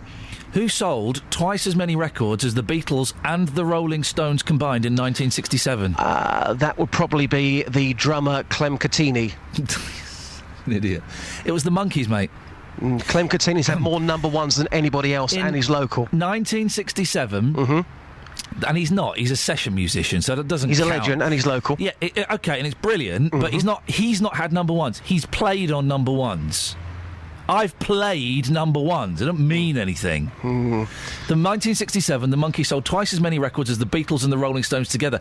Don't mean anything. Don't mean that they were better. It means that they had more popularity than the Beatles back in 1967. Great facts. Well done. Thank you very much indeed. I've totally owned you, mate. No, you haven't. We haven't got time for your piece. We'll have to do it after the news. All right. Thank you very much indeed. I like it when it gets tense with me and Justin, although generally I'm right. You got any texts, Betsy? What's my name? I nearly called you Kath. Oh. Does that mean I have to do it in her voice? Yeah, go on. Shall I? No. Yeah. Okay. How does she speak again? I forgot. It's been a while. Well, yeah, lad, he was... That's Newcastle. Well, exactly, I'm from up north. Wait, hang on. I can't think of how she sounds. I don't even remember what she looked like. I'll just do it in my voice. Yeah, sure. Because I remember how I sound. Yeah. Bad Beatles songs. I could never stand Maxwell's Silver Hammer. Yeah, that's Never one of them. sounded like it should be a pop song. Yeah. But should have been in a musical. Yeah, that's from correctly spelt Iain. Correct. Ian. Yeah, well done. That's in the Ian three spells Bad Beatles songs. Pete in Dunstable says that the three Bad Beatles songs: Revolution 9, Nope. Flying, and Wild Honey Pie. Flying was on the list and I took it off because I'd forgotten Obla Di Obla Da. But Flying is actually quite good. Who else did that? Obla Di Obla Da? Someone else? Marmalade. Marmalade, oh yeah. Terrible song. Yeah, Mike Reid gets in trouble for doing a mock Caribbean voice. Listen to that.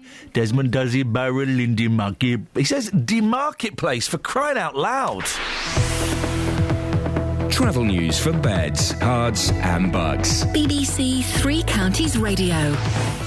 Starting off on the M1, it's looking rather heavy heading southbound, just around junction 11 for Dunstable Road. And in Ware, Hollycross Road is closed between Woodbury Hill and Capel Lane. It's all due to some emergency repairs that are taking place there. The M25 is looking very heavy heading clockwise, just around junction 25 for Enfield, where some roadworks are taking place at the moment. Anti-clockwise in the M25, very slow between junction 20 at Kings Langley and junction 16 for the M40. In the M40 itself, looking heavy on camera heading northbound from the Denham roundabout to the M25. Nicola Richards, BBC Three Counties Radio. Thank you, Nicola. 8:46. It's Tuesday, the 28th of October. I'm Iain Lee. These are your headlines on BBC Three Counties Radio. Disabled teenagers in Hertfordshire may have to pay over £1,000 to get to school. Lloyds Bank has confirmed it's cutting 9,000 jobs, and a woman who has terminal cancer is having to be transported between Milton Keynes and Northampton hospitals every week. Coming up, we will finally work out why Dealey wants to talk to me, but before that, let's get the weather with Georgina. Beds, Hearts and Bucks weather. BBC Three Counties Radio. Hello there, a very good day today ahead of us with sunny spells and blue skies, staying quite dry as well, but southerly winds, not enough to spoil the day, with temperatures reaching the high teens. And tonight cloud increases. Now this is ahead of a front that's going to be pushing through the night with rain and stronger winds. Temperatures though still getting down to about 11-14 degrees Celsius, which is not really that bad for this time of year. Tomorrow we've got outbreaks of rain, some heavy bursts in that. Some parts will stay drier than others, but it's likely to be quite cloudy there even, and temperatures getting to the mid-teens, so a bit of a drop from today. Thursday though, those temperatures get back up to the high teens. It's going to be quite cloudy and a bit drizzly at times as well, but Friday we've got sunny spells until the evening when rain pushes through once more. That's your latest forecast. What? Every Saturday morning from 6. David Prever. Couple of things we're asking you for this morning. Why should we care about this? What's the problem? Eurythmics and There Must Be an Angel playing With My Heart. They've been seen as a bit of a sideline in British politics, haven't they, UKIP? David Prever. Time for our Free in 30. Some newspaper front pages for you this morning. You've gone for the front of the Express. What are they worrying about today? Clearly, it is about money, though, isn't it? You've just spent the last few minutes saying the club's about to go out of business. David Prever. Every Saturday morning from 6. Now we're ready to go. Now I'm awake. On BBC Three Counties Radio.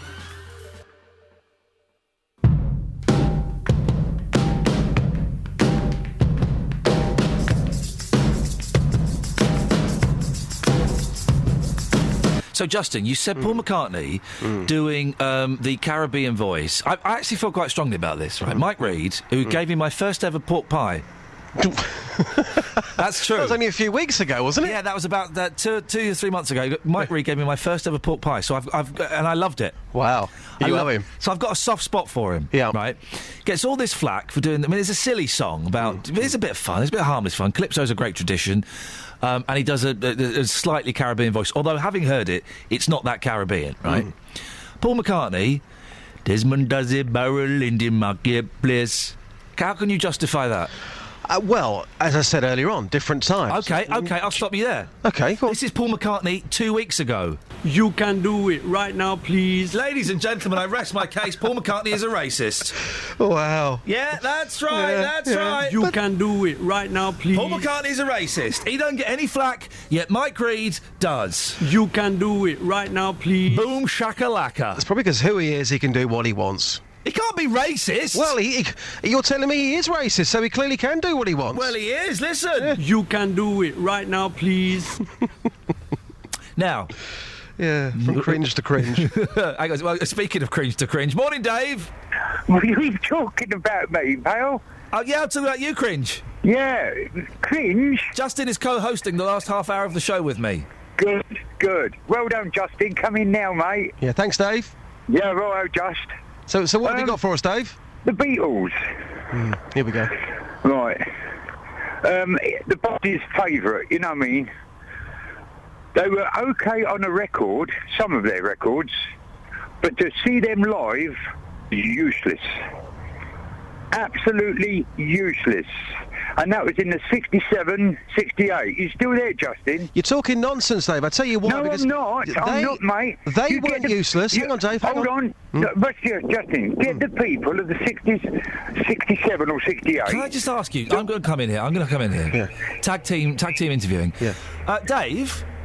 Did you see them live in 1967, 68? Yes. Where did you see them?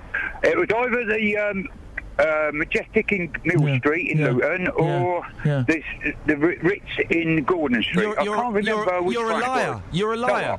I ain't. You're a liar. I'm telling you I'm not, mate. You're a liar. I'm telling you, at the 67 or 68, they were in Luton. Do you want to tell him why he's a liar, or do you want me to do it? You probably got Google up. I presume they weren't in Luton that year. No. They stopped touring in 1966. In your face! They were at Luton. Not in 1967 or 68. They stopped doing live concerts in 66. Candlestick Park in the United States, their last ever concert, 1966. Listen, what's you beefing about, Riff-Raff? There we go, you see. He has to resort to insults, Justin. Absolutely He has to resort to insult. He was, and I'm not going to include the live on the rooftop of Abbey Road, not Abbey Road, what was it, Savile Row, 1969. That was a proper concert. It was nonsense. Yeah. They stopped touring in 19... Hey, we got John Lennon on the line. Morning, John. Hey, how you doing?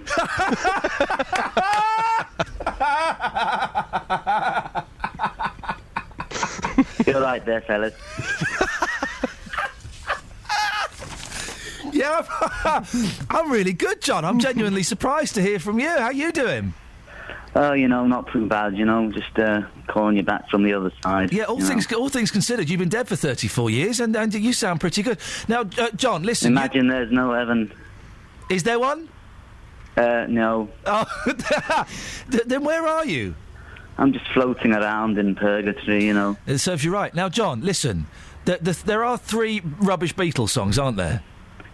Oh, you're talking about me song Revolution number 9. No, I quite like that one. I'm tempted to play that tomorrow.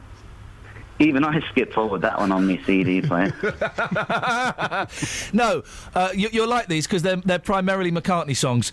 Obla di Obla Da. That's a great little reggae tune.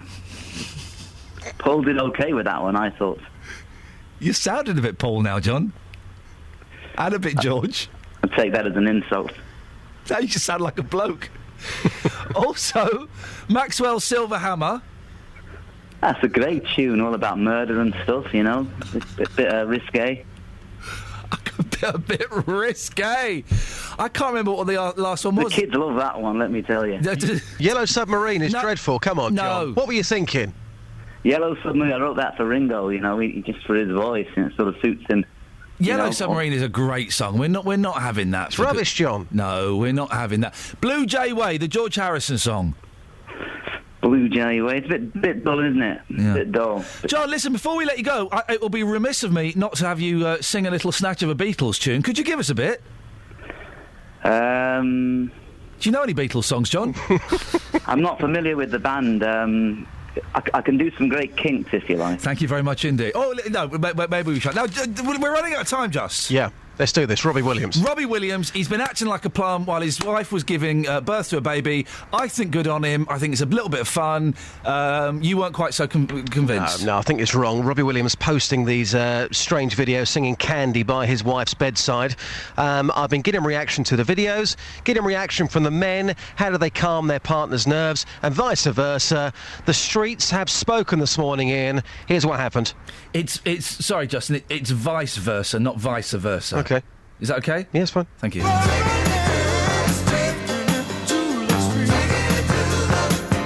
Taking it to the streets with J-Dog. Just take the abuse. Just let her do what she wanted to do, innit? That's what I'm there for. How bad was the abuse? Bad enough. Yeah. Worse than getting run over. I'm telling you that. Oh, come on. I'm telling you that now. I mean, Robbie Williams has been singing to his wife. He's been singing that dreadful song, Candy. What's your thoughts on that? Stupid. Just hold her hand and take the abuse, innit? That's all you can do, really. You know what I mean? All the ladies in the house. Yeah. All the ladies. The ladies' perspective with Ian Lee across beds, hearts and bucks. The ladies. What did your husband do when that big moment came? Oh, he just started shouting and screaming and everything, yeah. What, to try and make you laugh? Yeah, sitting there eating Chinese. You're still laughing now. I know. You got to, ain't ya? So he was doing all these comedy things to try and get you over that moment which you felt very tense and the pain about. and everything, yeah. Now, Robbie Williams, you like Robbie? Robbie Williams, I like Robbie Williams, yeah. He's been by his wife's bedside singing songs to her. Oh, is that pathetic or is that caring? Pathetic. Veronica, you're sitting here with the newspaper, you know all about Robbie. What's your thoughts on what he's been doing, first of all? Well, I think everybody has their own way of doing things, but he is a bit of a twit, to be honest. I mean, who wants to tweet about what their wife's doing? I mean, it's private, it's her pain. He doesn't realise what sort of pain she's going through. Yeah, and probably singing Candy makes it worse, I'd have thought. Yes, I would think so, yes. She needs a little bit of calming, not being riled and upset. She needs to be kept calm, and I think something like that would probably just upset her, I think. Now, your partner wasn't there for the birth because men weren't allowed in. Should we go back to those days? Yes, I do. Why? Like I say, it's a private thing. Women, it's embarrassing thing to go through in the first place. It's for the lady and the lady only. Yes. It's a harsh vibe, but I always say, when I go onto the streets, just be honest. And you've been really honest, and I really appreciate that. That's fine. I consider that it was made it to be all about him rather than, something that was a private thing between the two of them. Here. Okay. Before you go, your husband, what did he do to try and calm your nerves? Sing about Frank Sinatra? Left the building. And that calmed you down? Him not being there? Yeah, definitely. Thank you very much. Cheers. Her husband was Frank Sinatra. That's what that was. You've never been in that environment, Justin, so you can't really comment. No, and I didn't comment. I just took it to the streets. Well, yeah. You commented. You said that Robbie Williams... Robbie Wings... Who's that? Who's he? I thought we were talking about Robbie Williams. Who's this bloke you're talking about? I'm so high on cough medicine, man. You were saying that what Robbie Wings was doing... Robbie Wings? I think he used to play for Luton Town, Robbie Wings. Robbie Wings. That's what one of the ladies said. Right, OK. During the ladies' perspective. Yes. Didn't you? You said what he was doing was out of order, mate. And no, I didn't say that. I didn't say that. I just said it's a private moment. I just think, the cynic in me says that he's got these videos out there, that's a very special moment for him and his wife. He's putting the videos out there, him singing Candy. Oh, he's doing it for a laugh, He's trying to get people to talk about it. He wants people to go on iTunes and buy his songs. Candy is 6 months old. He's not... Yeah. If he had a new one out, I'd be like, yeah, OK. Right. It's a 6-month-old song. He's having a laugh. No, he's not. He's having a laugh, just. No, the other week, Cilla Black was back in the hit parade. She was back in the hit parade. Anyone who had a heart off the back of that TV programme. What, because she was filming, took a selfie while she was on the lav or something? No, I'm just saying that when people hear a song, they may not have heard it for a long time. Oh, it's Candy. They'll go online, they'll buy it. It's Candy. We're BBC Local Radio. We are contractually obliged to play it every 25 seconds. Yeah, but people can still listen to it and then go and buy it. That's why he's doing it, boss. Come on, get real. You know, I'm not having this. I'm really angry now. I'm not having this, Justin. Why? He's just doing it for a laugh. Would you do that? I'm not Robbie Williams. Travel news for beds, cards and bugs. BBC Three Counties Radio. Starting off on the M1, heading southbound, it's rather heavy moving at the moment between junction 12 at Flitwick and junction 11 for Dunstable Road. Take a look in Ware, and Hollycross Road is closed between Woodbury Hill and Capel Lane due to some emergency repairs that are taking place. Taking a look at the M25, that's very heavy moving heading clockwise just around junction 25 for Enfield, where some roadworks are taking place. Also the A41, that's looking heavy at junction 20 for the M25, and the M40 on cameras looking heavy heading northbound from the Denham roundabout to the M25. Nicola Richards at BBC Three Counties Radio. Thank you, Nicola. Well, I think that last little burst of activity may be the thing that lost me my voice. And if that's the case, Justin, I will actually pursue you through the courts to get reimbursement. Thank you, Kelly. Thank you, Claire. Thank you, Just. Thank you, Soph. Back tomorrow at 6. JVS up next. Ta-ta. Local and vocal across beds, hearts and bucks. This is BBC Three Counties Radio. Thank you, Ian. Good morning. Welcome to the JVS show. I'm Jonathan Vernon Smith. It's Tuesday. It's 9 o'clock, and on today's big phone-in, do you think we should pay for more security for David Cameron? The jogger who was